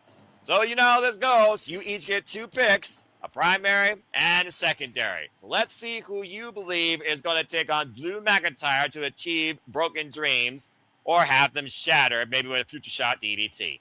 Since Charles just joined the fray, we will start with him first and literally go around the board here clockwise. So Charles, you kick things off. Who are your 2 picks for the men's Elimination Chamber match? First being Randy Orton and the other being Cody Rhodes. Wow, you went straight to the legacy. Do tell why. Well, regardless, whoever one of those 2, when I just said that WWE title match in May, it's going to be a multi-person match anyway. Probably right. So there's literally, one multi-person match on WrestleMania for a championship. hey, it's might as well be for the WWE title since Drew loves making enemies, which I expect Drew to be involved in this match, and literally is the reason why Randy wins. Damn, hot take. Continue. Well, because considering Sammy didn't capitalize on it last time, but Randy's gonna do it. Not just saying. All right. So I'm going with both of them. Okay, fair enough. I mean, heck, Cody and Randy, talk about, again, what I talked about earlier with King and Queen of the Ring when you weren't here. Freaking Cody Rhodes and Randy Orton defined King of the Ring, where Cody won. So, again, you're not too far-fetched off. And that's why they're still being fine too. All right. Well, that being said, he's on the ballot to legacy. Cody Rhodes and Randy Orton. And he also expects some interference. Let's not forget last year, JJ, due to one man's vendetta, he cost somebody who was a first ballot pick to win the Elimination Chamber, and somehow they did still got to WrestleMania and in the main event nonetheless. Truth be told, it wasn't for a championship, but he still was in a WrestleMania main event. So could the same formula happen here regarding the championship? And the whole SmackDown roster is after Drew McIntyre, much to Charles' point. And right now, justifiably so. So, JJ, where do you stand with this? Before you give your 2 picks, I will tell you right now, overwhelmingly in the poll, now at 28, 68% went with the American Nightmare Cody Rhodes as the primary. The second runner-up is actually Randy Orton at 18%. Everyone else is less than 5%. Good grief. Go ahead, JJ. Well, good to know that I'm in that less than 5%. Because my secondary pick is the Viper, Randy Orton. All right. My primary pick has got everybody saying L.A. Knight. Yeah. Yeah. 2 people pick LA feel- Knight as primary. I feel like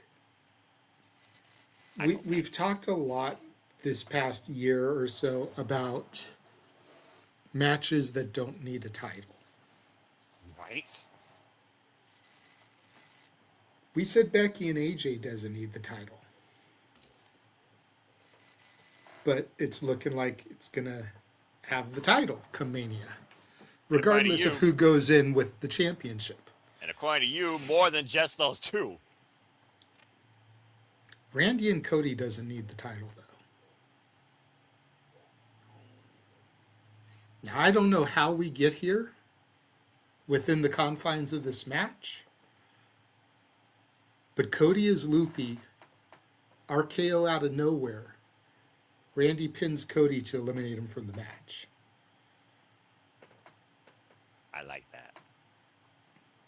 Or even if Randy doesn't get the pin, you know, RKO out of nowhere drops him. Maybe an Uso splash allows Jay to eliminate Cody. Because everybody knows Cody's the biggest threat. He's main evented 3 years in a row now. Cody can take a back seat. Doesn't need a main event this year again. Bench quarterback 1. Hey, sometimes the quarterback gets injured.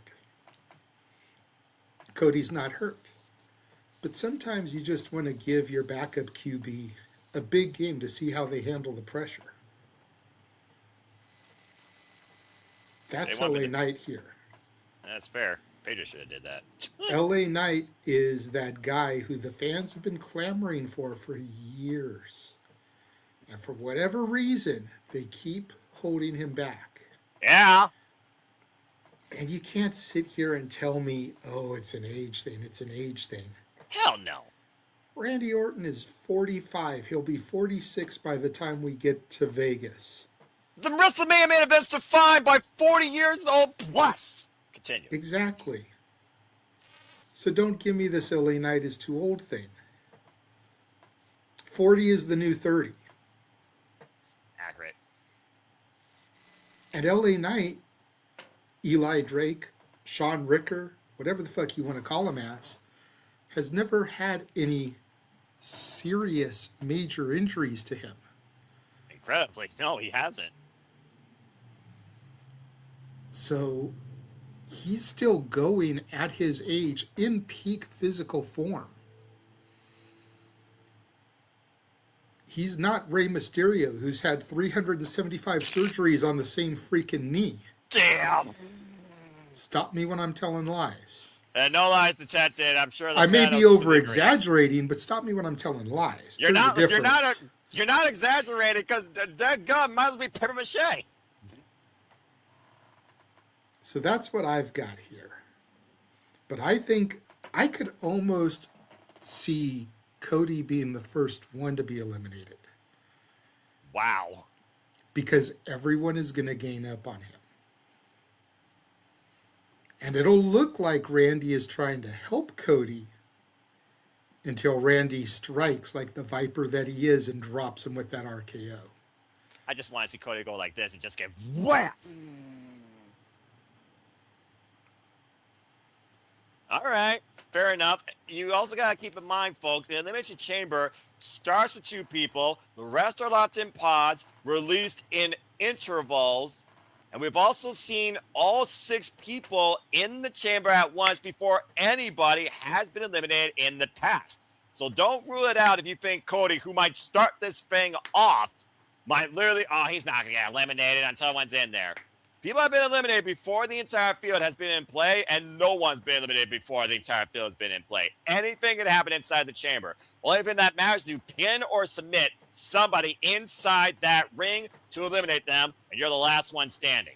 And you're off to WrestleMania. Simple as that. So, in context. All right. Well, thank you, JJ. All right. Well, Arlene, the secondary is much more dynamic. For secondary, it is Randy Orton. 50% of people picked him as a secondary. For the rest, though, 17% with LA Knight, 10.7% with, respectively, with Cody Rhodes and Trick Williams, actually, as a secondary. Your boy Bounty was not picked single as a primary, but was also picked as a secondary for about 7%. And then one person, I guess, still likes to yeet, picked Jey Uso. So, Arlene, what do you guys say? What are your 2 picks? Do you yeet or not yeet? Do you believe that he rebuilds a kingdom?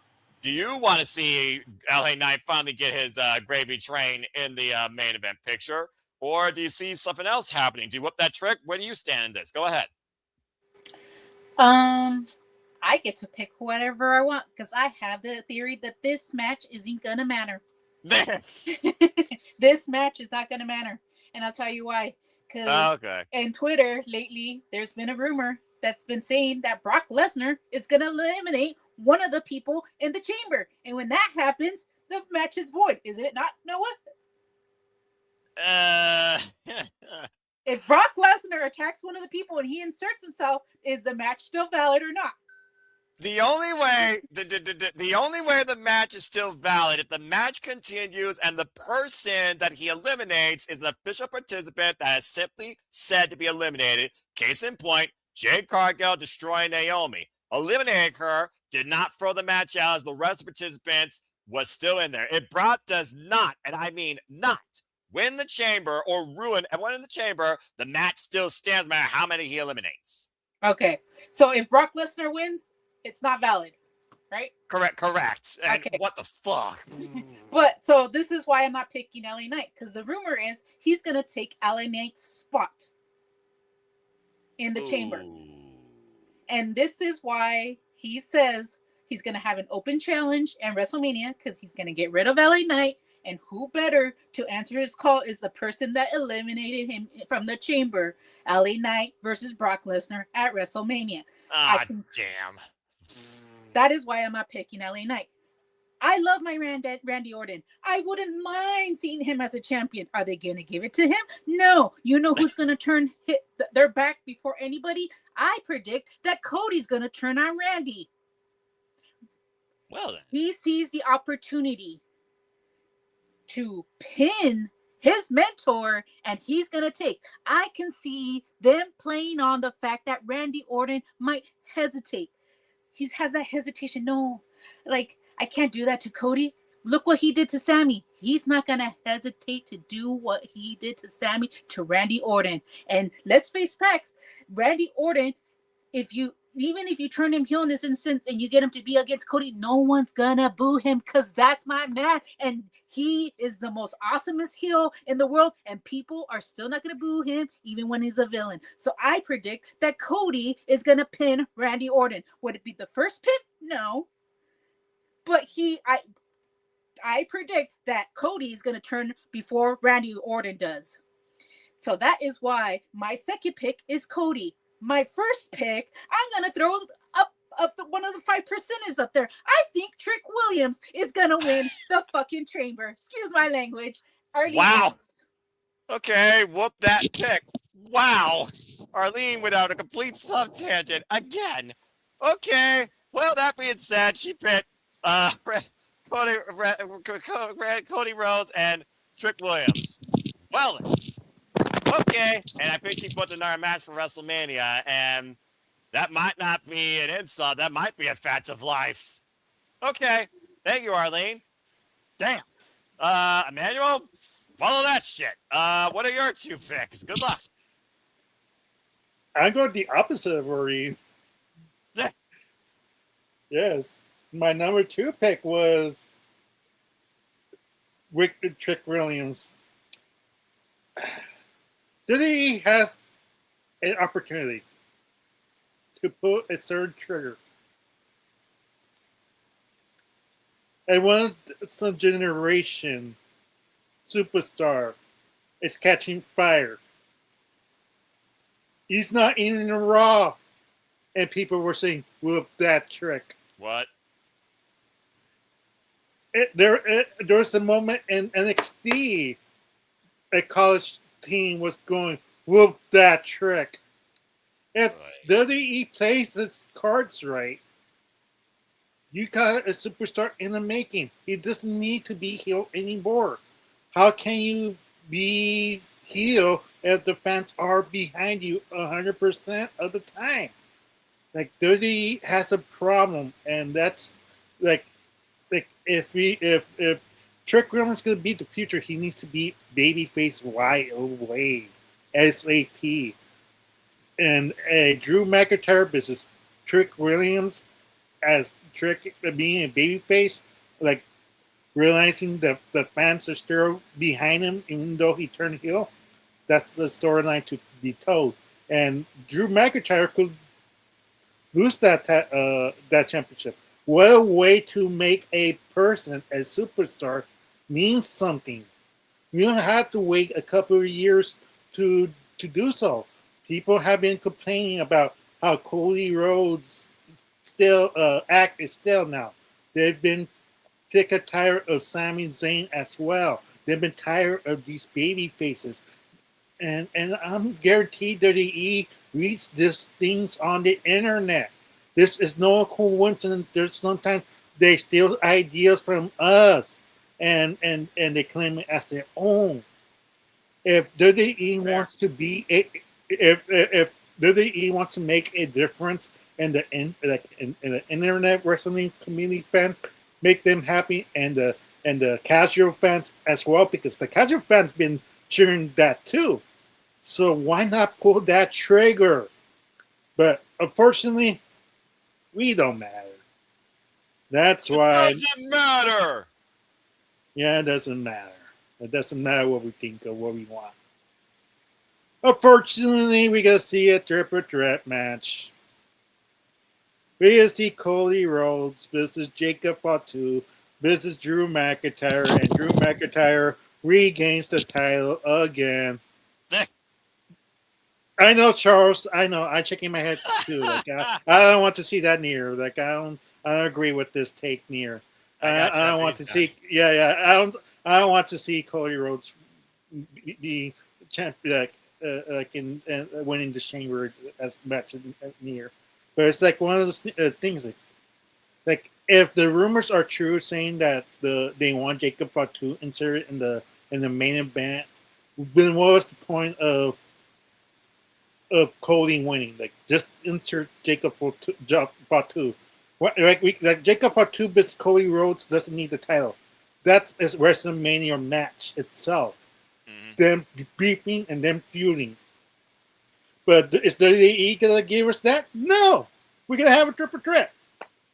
And JJ, what was the reasoning why we're going to have a fatal 4-way match for the IC championship for a woman? Because they love their multi-person matches. Exactly. So it makes sense. It's the logic. They're gonna put an extra man to take the fall. It's gotta be Cody or Jacob taking the fall for Drew, and Drew McIntyre continues his reign because Drew has been killing it. I don't want him to lose the title right away. Just to give it to Cody Rhodes, it's up. It's done. It's outplayed. We don't want to see Cody Rhodes as champion anymore. It's time to move on. He needs more of a reason to say, to finish the story. Okay, that great. He finished the story. Now what? That's what we've been waiting for. Now that he finished the story, now what does he provide as champion? And WWE doesn't see that logic. So until the booking gets smarter and wiser, we're gonna get the same crap until they get somebody new. No, he's QB1 for a reason. There's not many quarterbacks in WWE that could take that moniker. Drew McIntyre might be a close second as they're letting him run with the ball. And we'll see if he scores a touchdown on the biggest weekend of the calendar year for WWE at their Super Bowl. That being said, thank you for that, Emmanuel. You did make my brain think about something else as well when it comes to Jacob Fatu. I know what I mean, but I'll leave that for suspension relief right now. Charles, I did see your hand. What you got to say real quick? Man, you do you think the triple threat? It's gonna be fair full way. Drew McIntyre keeps it. Drew McIntyre has been making so much enemies around here. That's why I expect Randy and Cody be the final two, and Drew is going to do something to screw over Cody. Randy's gonna take advantage and win the damn thing, and Nick Aldis is gonna be like, finally has enough, and be like, all right, fine. This is a fair full way match now, Drew, because you've been screwing over a lot of people. And these three in particular. And Jacob Fatu's included in that. Well, I mean, it's fair logic. Drew dig his own grave. He keeps in his own grave. So they're setting it for a reason. I really wish that it's capable of just setting up a key marquee one-on-one match for both their so-called world championships, but it just never seems to be the case anymore, honestly. It just doesn't. Final thing on that. No one wants to see Cody and Drew one-on-one again. I do agree about that. I mean, that's why I play a full-way match. It's the more logical choice here than a one-on-one match. Well, that's because they booked themselves into a corner. When have I heard that before? All right, fair enough. Might be 4 corners of WrestleMania. Okay, thank you for that, Charles. I mean, to your point, he Claymored Randy Orton after Randy Orton was facing Aleister Black, and Aleister Black got a win on the Viper. LA Knight's been literally feuding with the Vision. The Vision is now Vapor, so that's non-existent, and LA Knight is due for a big break.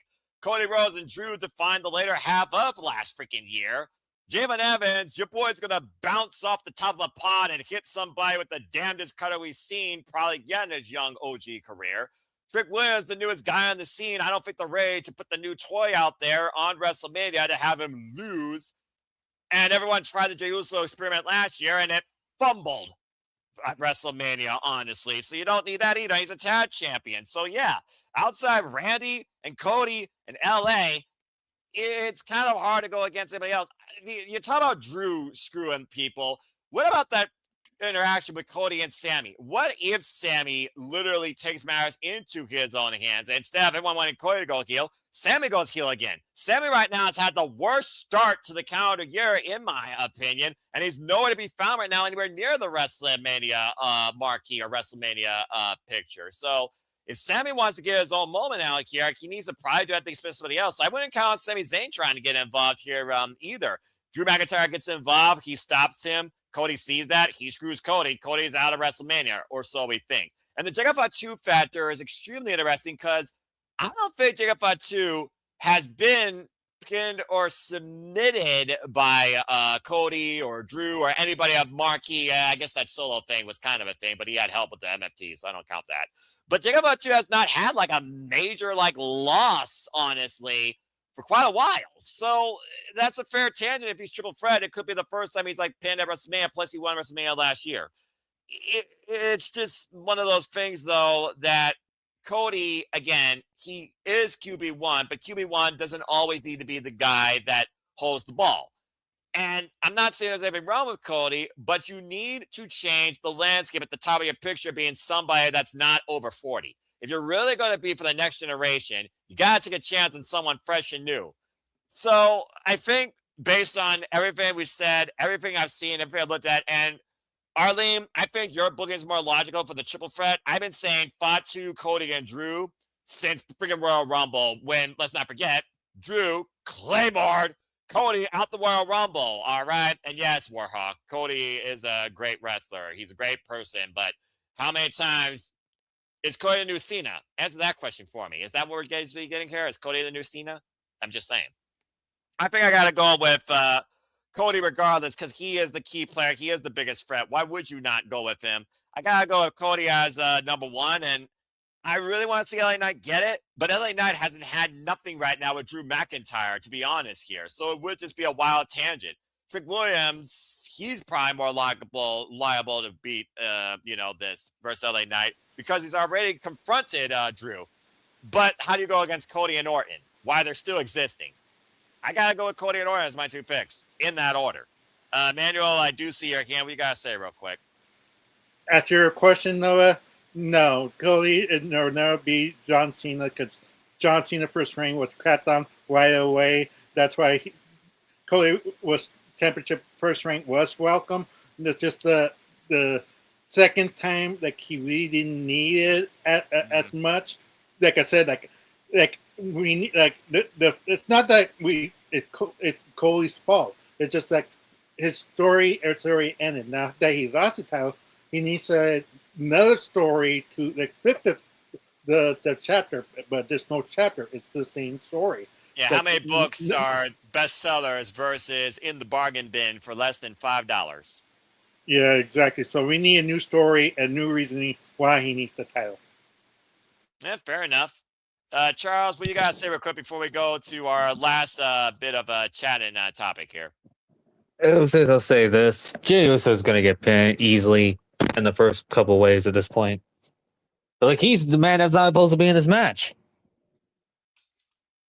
That's supposed to be Bronson Reed, which would have hence why the match managed stuff, but they couldn't. Braun got injured. Yeet. Yeah, I was thinking Bronson Reed was going into the chamber. Tough break for that man. Now missing 2 WrestleManias in a row, and he's out indefinitely due to that bicep tear. Yeesh, good grief. All right, Vision's cursed. The Vision is cursed. Danhausen is not the one that cursed it, but clearly the Vision is cursed. Okay, fair enough. Honestly, after that confrontation, if Sammy does not cause Cody or inadvertently cause Cody, I can honestly see Sammy versus Trick being something built for WrestleMania, if not on SmackDown, just to get those two a different program, honestly. It's just one of those things that, Trick, Javon, Jay, why are you here? Trick, you got the biggest reason maybe why you're here to claim a case, and the other two are here just cuz. Just saying. All right. Well, that being said, there's only one thing left to ask. What's in the box? Like, seriously, what's in the box? Does anyone have an idea what's in the box? I'm not sure if we're talking about what's inside the box, behind the box, on top of the box, the importance of the box. Will the box have Elimination Chamber ramifications? Will the box affect either of the championship matches? Let's go ahead and talk about subtly what's in the box. And here is where Madman Aaron Riff of No DQ tries to get an advantage over all of you. He made a fucking bonus point, particularly for one thing. Does this box contain or connect to Y2J? Is it Chris Jericho determined or Chris Jericho defined? All you have to do is say yes or no, because I know who I'm dealing with here. I'm sure you guys are going to have a wild tangent beyond a simple 3-letter or 2-letter answer. And what might be a bigger talking point than all the matches at this Saturday's Elimination Chamber, because we know this isn't changing. What's in the box? Who wants to go first? Arlene raised her hand first. Arlene, you go first. Just because mine's going to be a short answer, and I don't know how long the other guys are going to have their short answers or long answers. Fair. So I'm just going to say no, it's not Jericho because there's no holes in that box. So whoever, if it's a person inside that box, that person's dead. Just simple logic. If it was a person, they would have holes in that box. The fact that that box doesn't have holes in it, it's not a person. I still say there's holes on top of it, though. I've seen holes on top of stuff before. I'm just saying. All right, thank you. So we got to know. By the way, majority went with no. It is not related to Chris Jericho. 79% said no. 21% said yes. I think they just want to see the light-up jacket or the list back again. But hey, you go with what you believe is best. Charles, what do you want to say next? Yes or no? What's in the box? Is it Jericho? I expect it to have something to do with Jericho. What? I do. He's still on the AEW roster page. Do you guys Who get knows? that? Who knows anymore? Bloody hell. But I expect it to be him. Not him physically, but probably with a light up jacket in there. All right, fine. I really thought it was going to be unanimous. Damn it, Charles. Okay. Ah, no. Someone has to break the freaking order. Gilbert, yes or no? Is it Jericho? What's in the box? No, and Gilbert's is in the box. That's right. My longest reigning light heavyweight champion of all time is going to boost up those WrestleMania tickets, baby. Come on. Gilbert or bust. Gilbert in a to box. be, All right. but to be serious, now that my joke is done. But someone brought up a good point. Why does it have to be a guy? Why can't it be a girl in the box?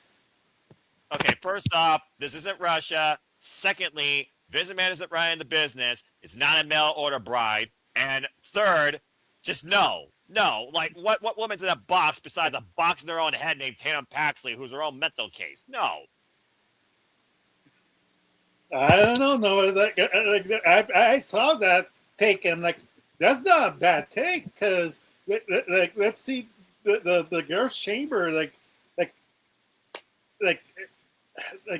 we see them like that's a good card, but like what if Kiana James is going to be taken out, right? And we see a debut of our sorry doctor. All right. Hey, I just pitching ideas though. but yeah, like other than that, like no, it's not Jericho. Like like Tony Khan is putting him in hiatus, like Ray Phoenix was. So until Tony Khan, releases that contract up, Jericho can go to the WWE. But till then, it's not gonna happen. Bloody hell. Sometimes I really do question Aaron Riff when it comes to desperation of attention or supremacy in predictions. When you put a fucking box as a bonus point that has nothing of whatsoever relevance and value in this simple freaking buffer spot for the Accessibility Participation Award known as the Elimination Chamber. Are you fucking kidding me? Sorry, got a little hot there. JJ, humor the box or just go ahead and bring up some Jack in the Box. We're going to close this shit out. Go ahead and lend your fuss before we finally get off the air. God. I don't think it's Jericho. Me neither. Although, as far as your logic in, oh, well, he's on the AEW roster page, Mr. Brody Lee is still on the roster page. He's fucking dead. Yeah, that's fair. Just saying. That could be nothing. It could be something. Something! Thank you. It took you long enough. Well, look, he may not have the name, but he always will be something in name and in person and in wrestler. And to Jake Doyle on behalf of Sumo Studios, get well soon. I don't think it's going to be a Hall of Fame thing because we just did the AJ Styles announcement on Monday. We got two. If that hadn't happened, I would have thought maybe it was a Hall of Fame announcement, but they're not going to take that thunder away from AJ so quickly. They're at least going to wait until Raw on Monday, give him a full week.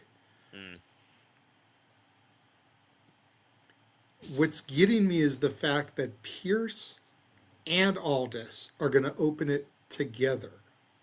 What? That's what Pierce said on Raw, that Pierce and Aldis will open it together.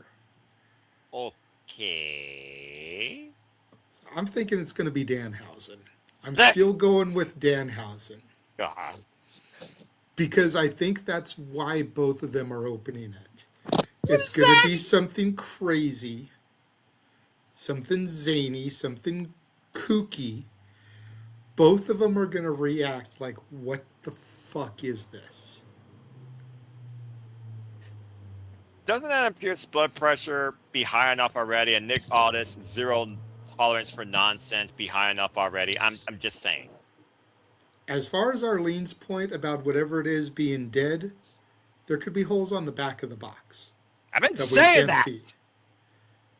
see. To Noah's point, there could be holes on the top. All we see is the front. Exactly. To Warhawk Rambo, it could be evil.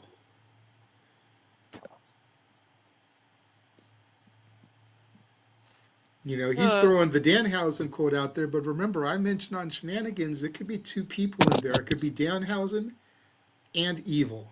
Yeah, I remember, and you pissed Very me off. nice, very evil. Oh my God. And that got Charles to come back on camera. Because you just raised Charles' ire. Damn straight he did. Danhausen would be a letdown to you. I'd think it would be hilarious.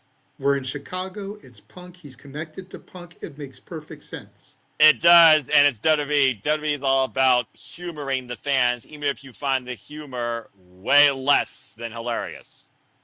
It's all about, first of all, wrestling is subjective. Accurate. Not everybody likes the same thing the same way. No.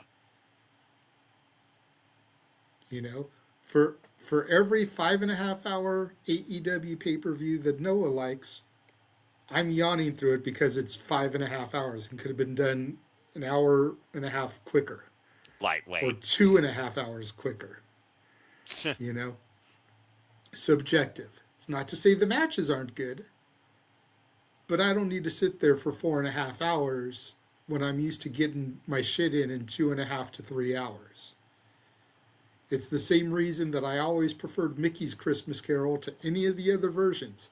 Mickey and the Game got that shit done in 25 minutes.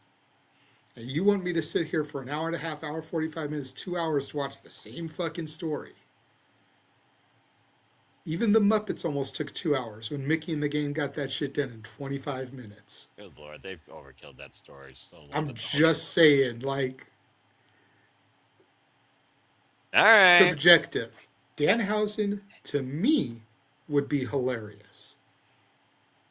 I would pop big time for Danhausen. Unfortunately, I probably will be on the GCW call because I don't have ESPN anymore. So Thank you, Dattilo. That's the only reason I'm calling this shit. I ain't paying $30 for this shit. Again, go follow our Mighty Morphin Pink Power Ranger of Wrestling. Stay tuned with me and her to our simple sessions. Appreciate you, Dattilo. And I could probably message her and see about using it, but she's probably going to want to watch it. So yeah, there it is.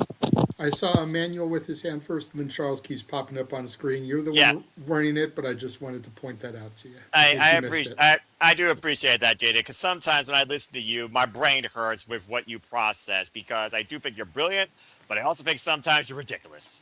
That being but said, you know what? We talked a moment ago about WWE needing new people. Hit me up, rowjjwilliams@gmail.com. I would be more than happy to take a job at WWE booking. I could use the money, and you could damn sure use the ideas. Lord knows they got more than enough producers and bookers that they haven't come up with something original since who knows when that actually pushed tickets. That being said, beyond the content. Emmanuel, what you got to say real quick, and then we'll go to Charles, and then we'll close this thing out. Yes, 2 quick notes. Like, I got it. Oh, no. It's finally beer. Finally comes to the debut. The long-awaited beer. The meme is over. He's coming to Raw. He's finally coming to the Elimination Chamber match. Yes. But all seriousness. Really? Do you remember back in the day, 1992, they pitched the idea of a certain egg Survivor Series, and Undertaker was supposed to come out of the egg. So even like I don't know why people are getting so invested about this box and being a big surprise. Just it's supposed to be funny. If you're expecting something major, then you're gonna be disappointing yourself. You're gonna be complaining and bitching about it. Don't. Just don't think of it something serious. Think of it as a let's see what it is. If it's something really outlandish, like the anonymous GM coming Oh out, God! coming out, That then, laptop brought back to life.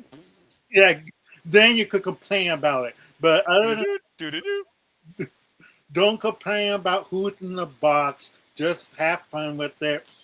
But it's not the worst debut of all time if Undertaker came out of that egg. But look, Oh my God! Vince McMahon changed his mind about that. But Right? but that's the thing. Like you never know what's gonna be a good thing, a good debut, versus that bad debut. Shockmaster. Shockmaster. You literally said the Shockmaster. I mean, if he busts out the front of the box, it could be a new Shockmaster, I suppose. We have lost our fucking minds. It's just someone said Hornswoggle. He said freaking Veer. You got a better chance of Jinder Mahal popping up out of the box than Veer at this point. Veer is lost still in the freaking Montgomery flea market, just waiting to get cast in the commercial so he can sing the damn jingle in a non-plaid beige suit. Oh my gosh. Charles, what do you gotta say real quick? Bloody hell. Two things. The man was talking about the could be stupid as the Raw Anonymous GM. That's Hornswoggle. So that technically would be right. Hornswoggle will be back. Oh God. That's number one. And number Fair two, enough. well, that's number one. Number two, it is Danhausen. He's going straight to SmackDown because who else is on SmackDown they need to do segments with Danhausen? Oh God, that's too ridiculous for this We generation. need R-Truth and freaking Danhausen together. No. And also, No, Nick we don't. Aldis laughed so many times because of Truth, so he ain't full blown serious. Truth has proven that he can break anybody, so I'll give you Including that. Brock Lesnar more than once. Oh, JJ, I saw your hand. What do you gotta say, real quick? As far as Danhausen going to SmackDown, just because of doing stuff with Truth, I am going to veto that. Because if we have them on the same show, it's going to get old quick. Exactly. Better bet would be to keep them separated. I know, Noah. I know, brand split LOL. Thank you. But the better bet would be to keep them separated. That way they can interact with each other at PLEs. And now the PLEs are must-see because it's what are the antics of Danhausen and R-Truth going to be this month? That's a whole different form of Survivor Series that nobody survives. You know, we used to have Speed on the X. Let that be like an internet exclusive series, The Adventures of Danhausen and Truth. My brain. And that would do so great. I'm sure it would. Again, I'm just waiting to hear and see if it actually is a laptop inside there, or I'm just waiting to see a podium maybe announce a draft, or I'm waiting to see some sort of carcass of a relic of the past being revived for WrestleMania, whether it's a match or a person. Is there a singer or a celebrity related to a box that I need to know about that could be in the box that could have something to do with promoting the next time we give Elimination Chamber or the next WrestleMania beyond Saudi Mania? Like, how far does this box go when it comes to the fact that we have both GMs presenting whatever inside it? I mean, you mentioned is there a celebrity with some sort of tie to a box? I forget who mentioned it on Shenanigans, but somebody brought up the idea. I think it was Nick. Oh yeah, that's right. Brought up the suggestion of Bad Bunny. And and there was the classic line in Con Air, put the bunny back in the box. Put the bunny back in the box. Why couldn't you just put the bunny back in the box? That's certainly tall enough to hold him, I suppose. It's also tall enough to hold Omos, Well, who hasn't been seen on WWE proper TV for quite a while. That's mm, He's been in fair. Japan, he's been in AAA, but he hasn't been on WWE TV proper. I'm just ready for this. mm, I'm just ready for this box to be wide open. Likewise, going with the haha, that box is freaking huge. Going with the whole Hornswoggle thing, what if they pull that box and it's Layeska? And Mr. Iguana is coming to Raw or SmackDown. yes. No.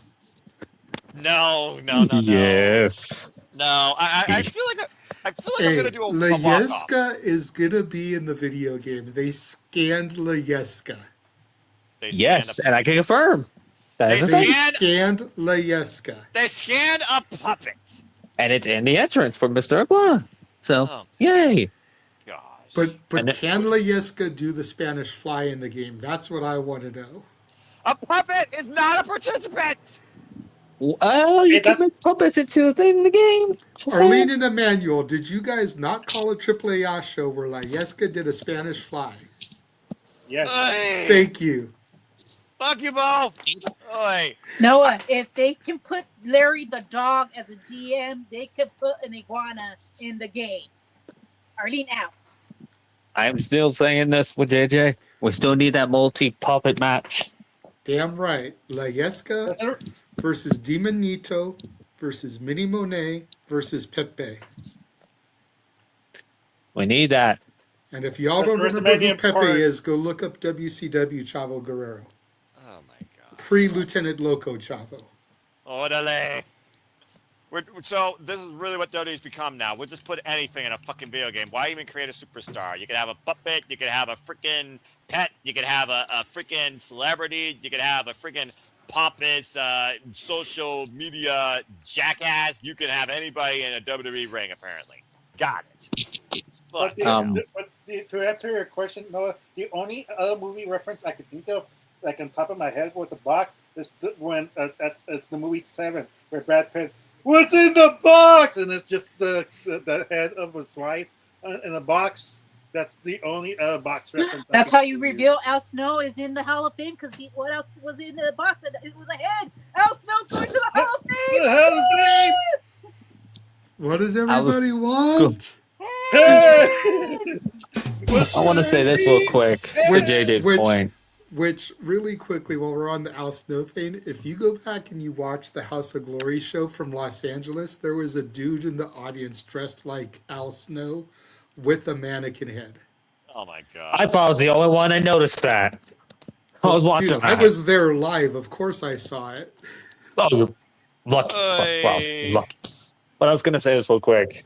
Go Oh, ahead. well, I don't know if they're going to do Omos as a joke today because Omos was showing on Raw backstage on Monday.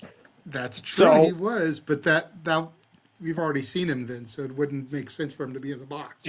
Exactly. That's why I'm just, Unless the box has no back on it, he just stands inside it pretending like it's actually a full box. Freaking comes out behind.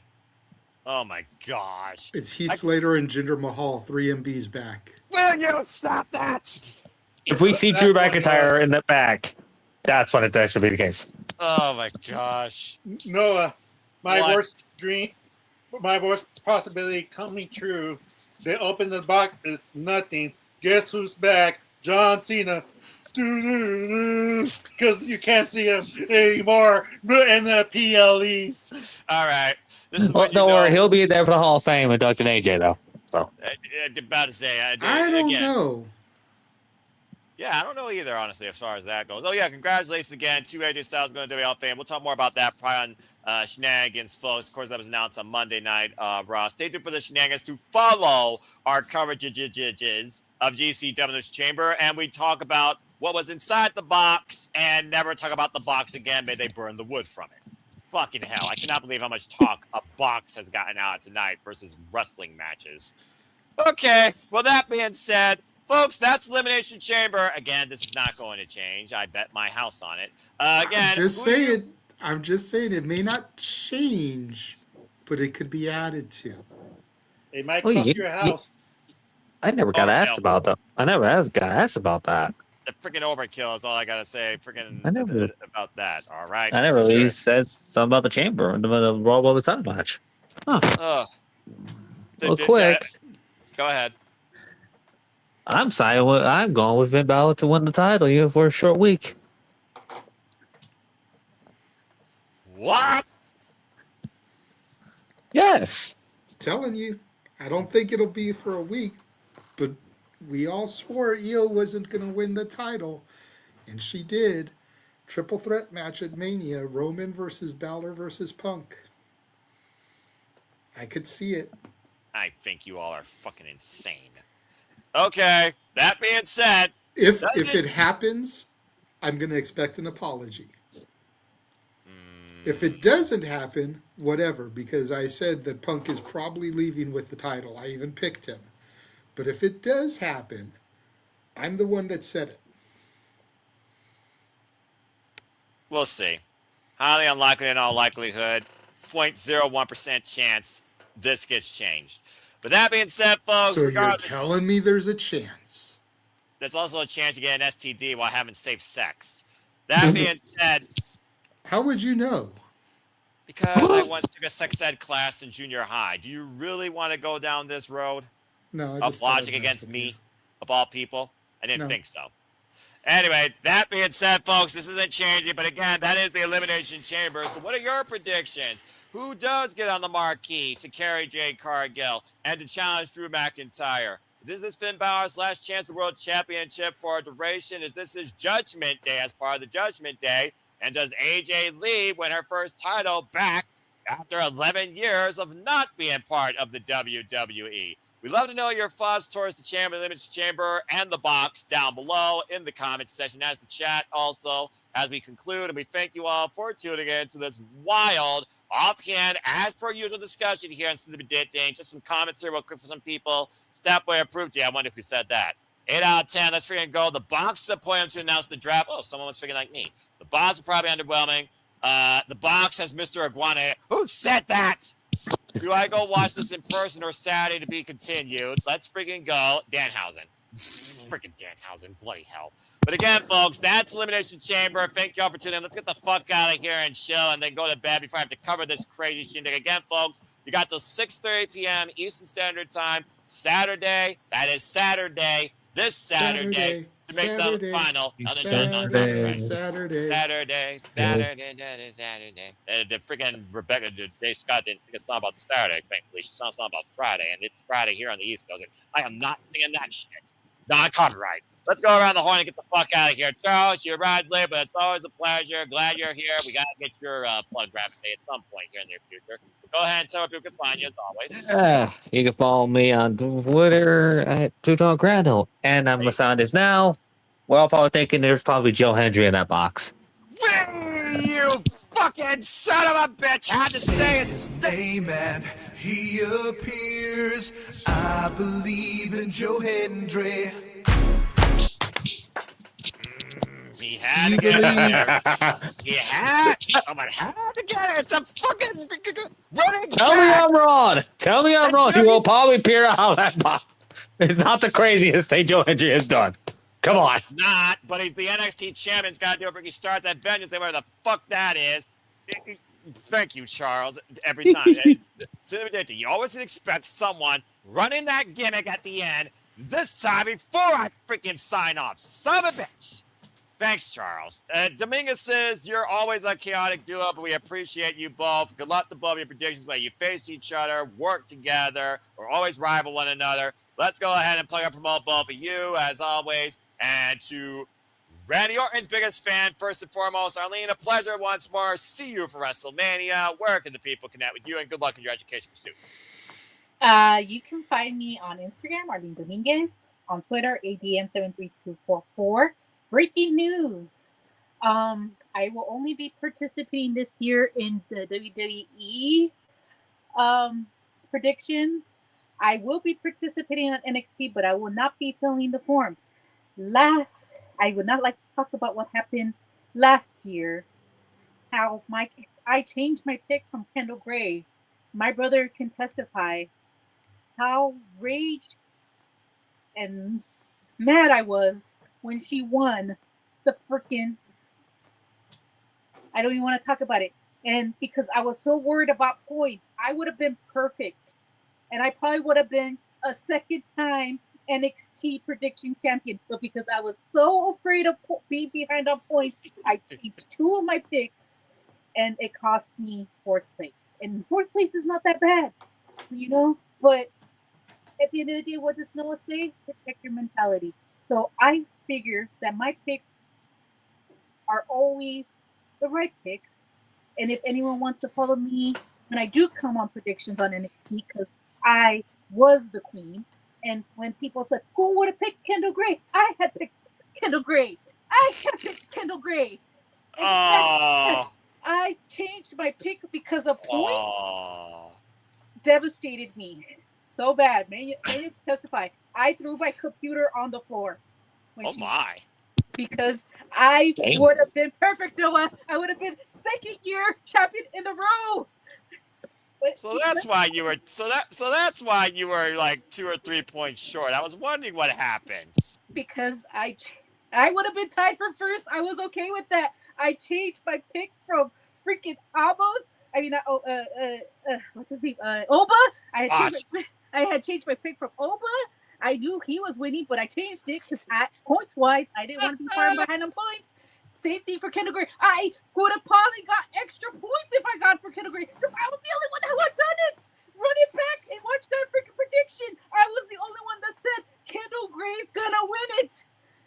And my mentality, I'm not going to participate in that anymore because I was so worried on points that I was going to do this again. I was not going to do this again. So I will participate, but I will not be submitting my form.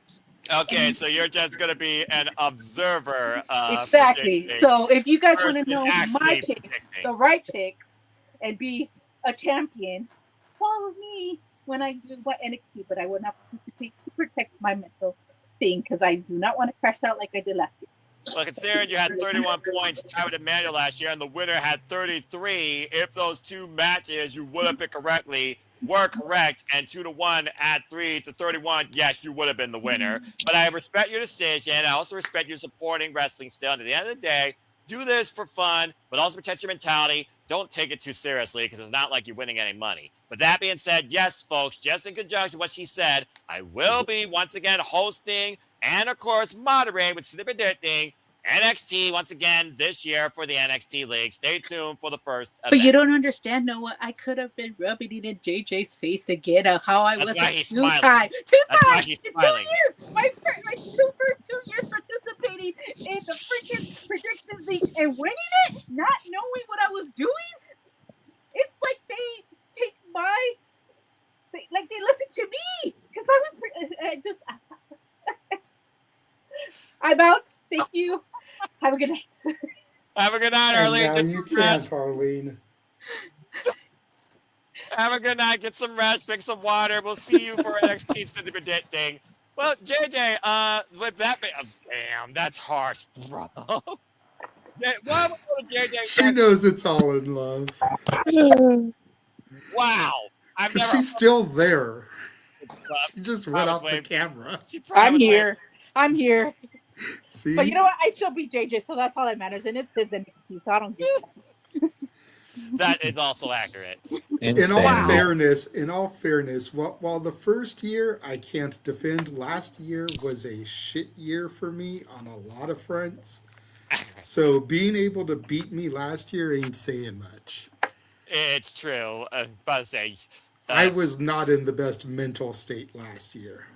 Yeah, again, it's a new year, and we're all in a better state, so it's all good. And yeah, he had 26 points. He did rather well, and this could be his year. He's already leading the GCW league, so we'll see if his luck continues across others. That being said, JJ, let's go to you next. Go ahead and, well, actually, I take that back to Arlene for me off. from one Dominguez to another, John Cena, go ahead and talk about Randy Orton and plug your stuff. 'Cause you're on YouTube. Good Lord. Yeah, you can follow. Echo Chamber. It's got Orion's on mute. There we go. There we go. Okay. What just What happened? what's happening here? She just switched, so she came back to the living room. Anyways, Okay, fair you enough. can Go follow ahead. me. Oh my gosh. You can follow me at Emmanuel Dominguez at Facebook, EDM7224 at Instagram. You can follow my channel, Interactive Games and Movies. I'm sorry I haven't been posting that much, but I've been looking for new work because my current work is not calling me enough. And I'm like, screw this. I'm trying to get more hours. And that way I can be financially stabilized and not worry about bills. So until then, I mean, like I gotta still upload when I can, but my priorities is right now just at work, trying to find work. Until I do find work, then I'll stop worrying about it, and then I could start posting again as much as I can. But until then, that's my main priority right now. So Good man. hopefully, yeah. So hopefully I get back to it as soon as possible. But other than that, like it is what it is. You change, you pick certain picks, and you regret it later. Like you should stick with your original pick. Like Noah, not thinking Ariana Grace is gonna win that knockout championship. Look, you again, JJ, myself, and Emmanuel were right. That was Noah's face when it happened. Yes. Yes. What a job! Restore the prestige of the Knockout World Championship! There he goes. But yes, that's Noah's says protect your mentality. Do not have breakdowns like Noah at times, questioning the logic of certain booking decisions. It's all about having fun and laugh and learn from it. The problem is, wrestling bookers don't learn from their fucking mistakes. They're doomed to repeat them, and they repeat them ongoing. Anyway, thank you, Emmanuel. Okay, and that being said, JJ, always a pleasure. Appreciate you, bruv. I may not see you Saturday during the watch along for this, but I know we will see you following that because there is other business. Let's go ahead and talk about what's ahead and talk about what's ahead for your YouTube channel as well. Promote you. Go for it. You can find me on X at ROWJJ Williams and Casa D18 Studio, YouTube Casa D18 Studios. YouTube has an S at the end, X does not. Instagram is the Renegade JJ Williams. Of course, you saw it flash along the top here. Follow the Simply Reliable Studios at SR Studios 2024. Make sure you go back in the archives on all the channels. Check out the interview we did with Rachel Lay. The Princess of Perfection. And the interview that we did with Brittany Blake. Both those are in the archives on the Rage of Wrestling channel, the Casa D18 Studios channel, the N. Foster 1916 channel, and the J. Hebert Side 95 channel. This Saturday, we will be joined by longtime friend of myself and Jeff motherfucking Meacham, Heather Lynn.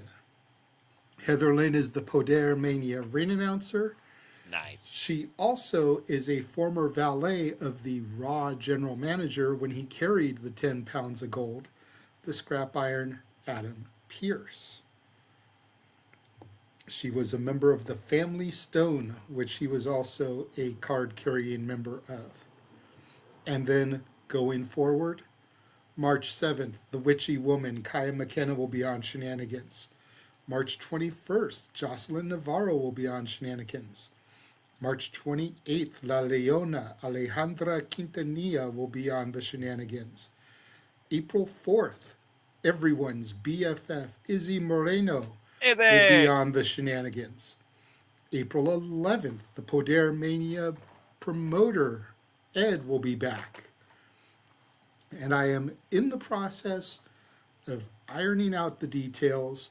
It will probably be a mid-week interview, sir, based on this person's schedule. So I hope you'll be able to participate.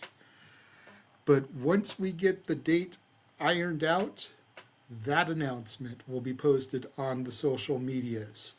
Of course, that'll be on the SR Studios 2024 X. So make sure you're following that account because that announcement could be coming over the course of the weekend. And unlike beer, it actually is one you can trust and one that will deliver. And don't believe in chase you. All right. Well, thank I you mean, for... that just depends. I don't want to downplay any of our guests, but that depends on what you think of independent wrestling. You know, we're not getting super huge guests from AEW, TNA, WWE, like some of the other YouTube sites in the space do. We're getting independent wrestlers. We're I love getting that. female independent wrestlers. I love that even more. So again, don't want to downplay her importance or what she is, you know, doing. She will be on the Poder Mania card. As you can see, everybody that we've been announcing is on the Poder Mania card.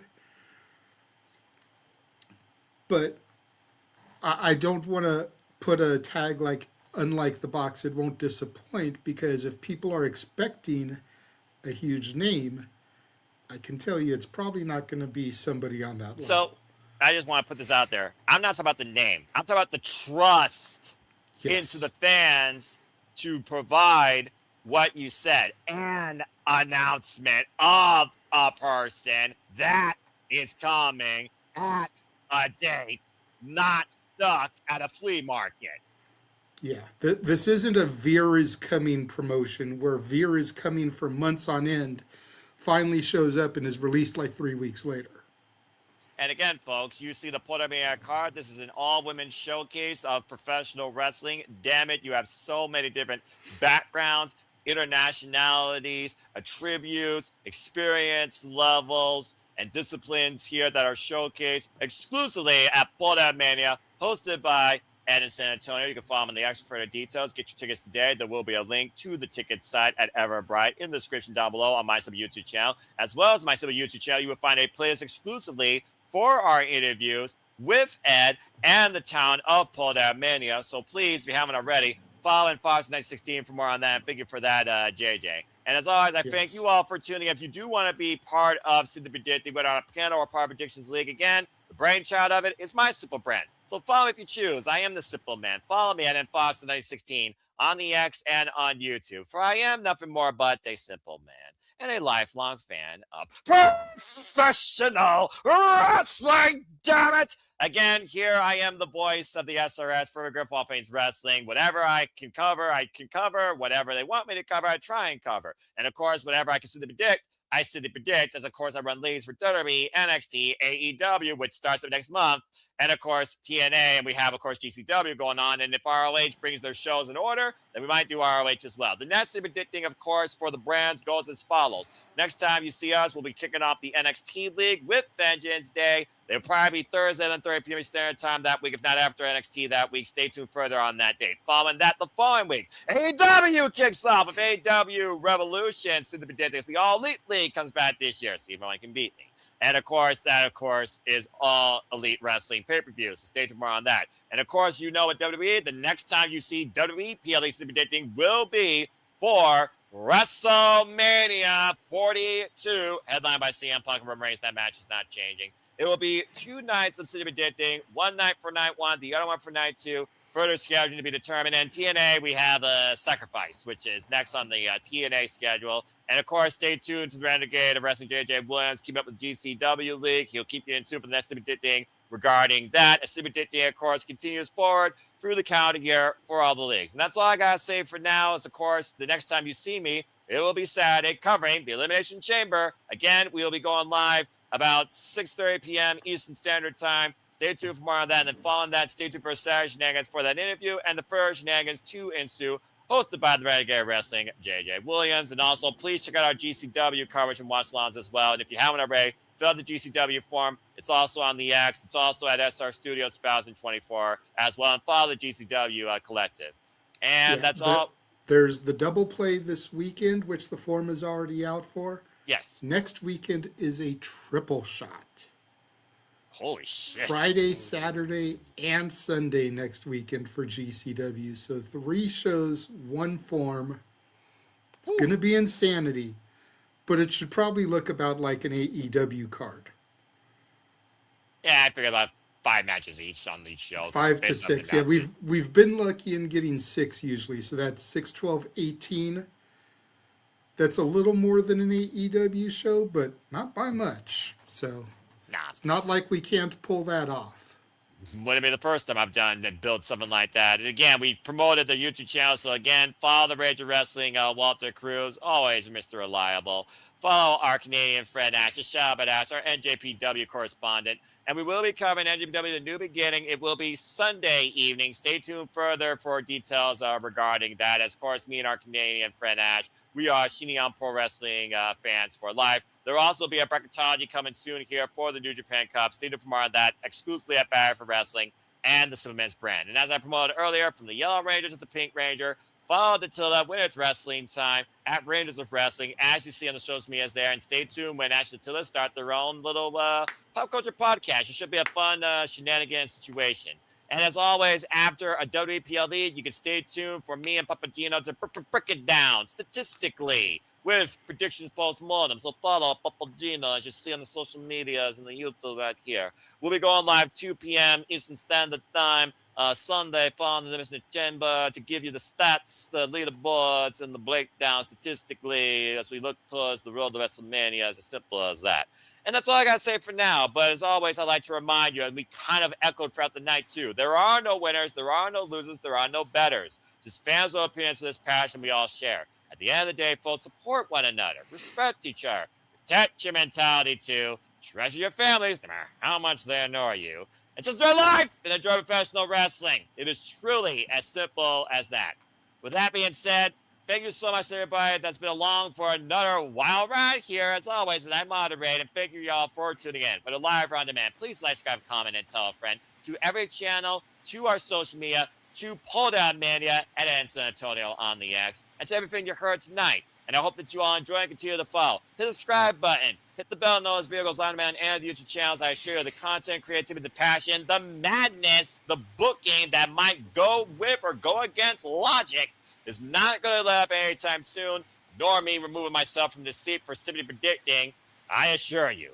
But I think now, as it is 2:02 on Friday here on the East Coast, I'm going to bid you all now a fine adieu. For the Rag Wrestling JJ Williams, for Arlene and Emmanuel Dominguez, for Charles Schultz, and for all of you that are fans of wrestling, predictions, or just these wild off-tangent conversations that allow it to persist, I thank you all once again. Until next time, we will literally see you in less than 48 hours for WWE and GCW. Make a positive impact in life, and have a good night. Thank you for tuning in to another wild edition of Sleepy Ditting as we head to Chicago for the Elimination Chamber. Have a good night, folks, and good luck to everybody that is simply predicting. Take care. Better walk with Elijah. Bye, bye, bye. Walk with Elijah. Friggin' man avoided a guitar casket.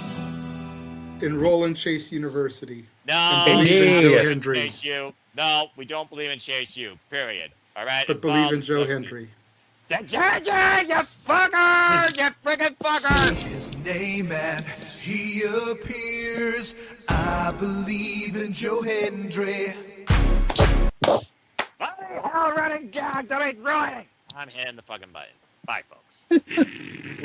Wayne Brady, I would like to roll number 3, the box. And Let's well, see guess what's in the what? box. Zonk! Does Wayne No! Brady got a choke a bitch?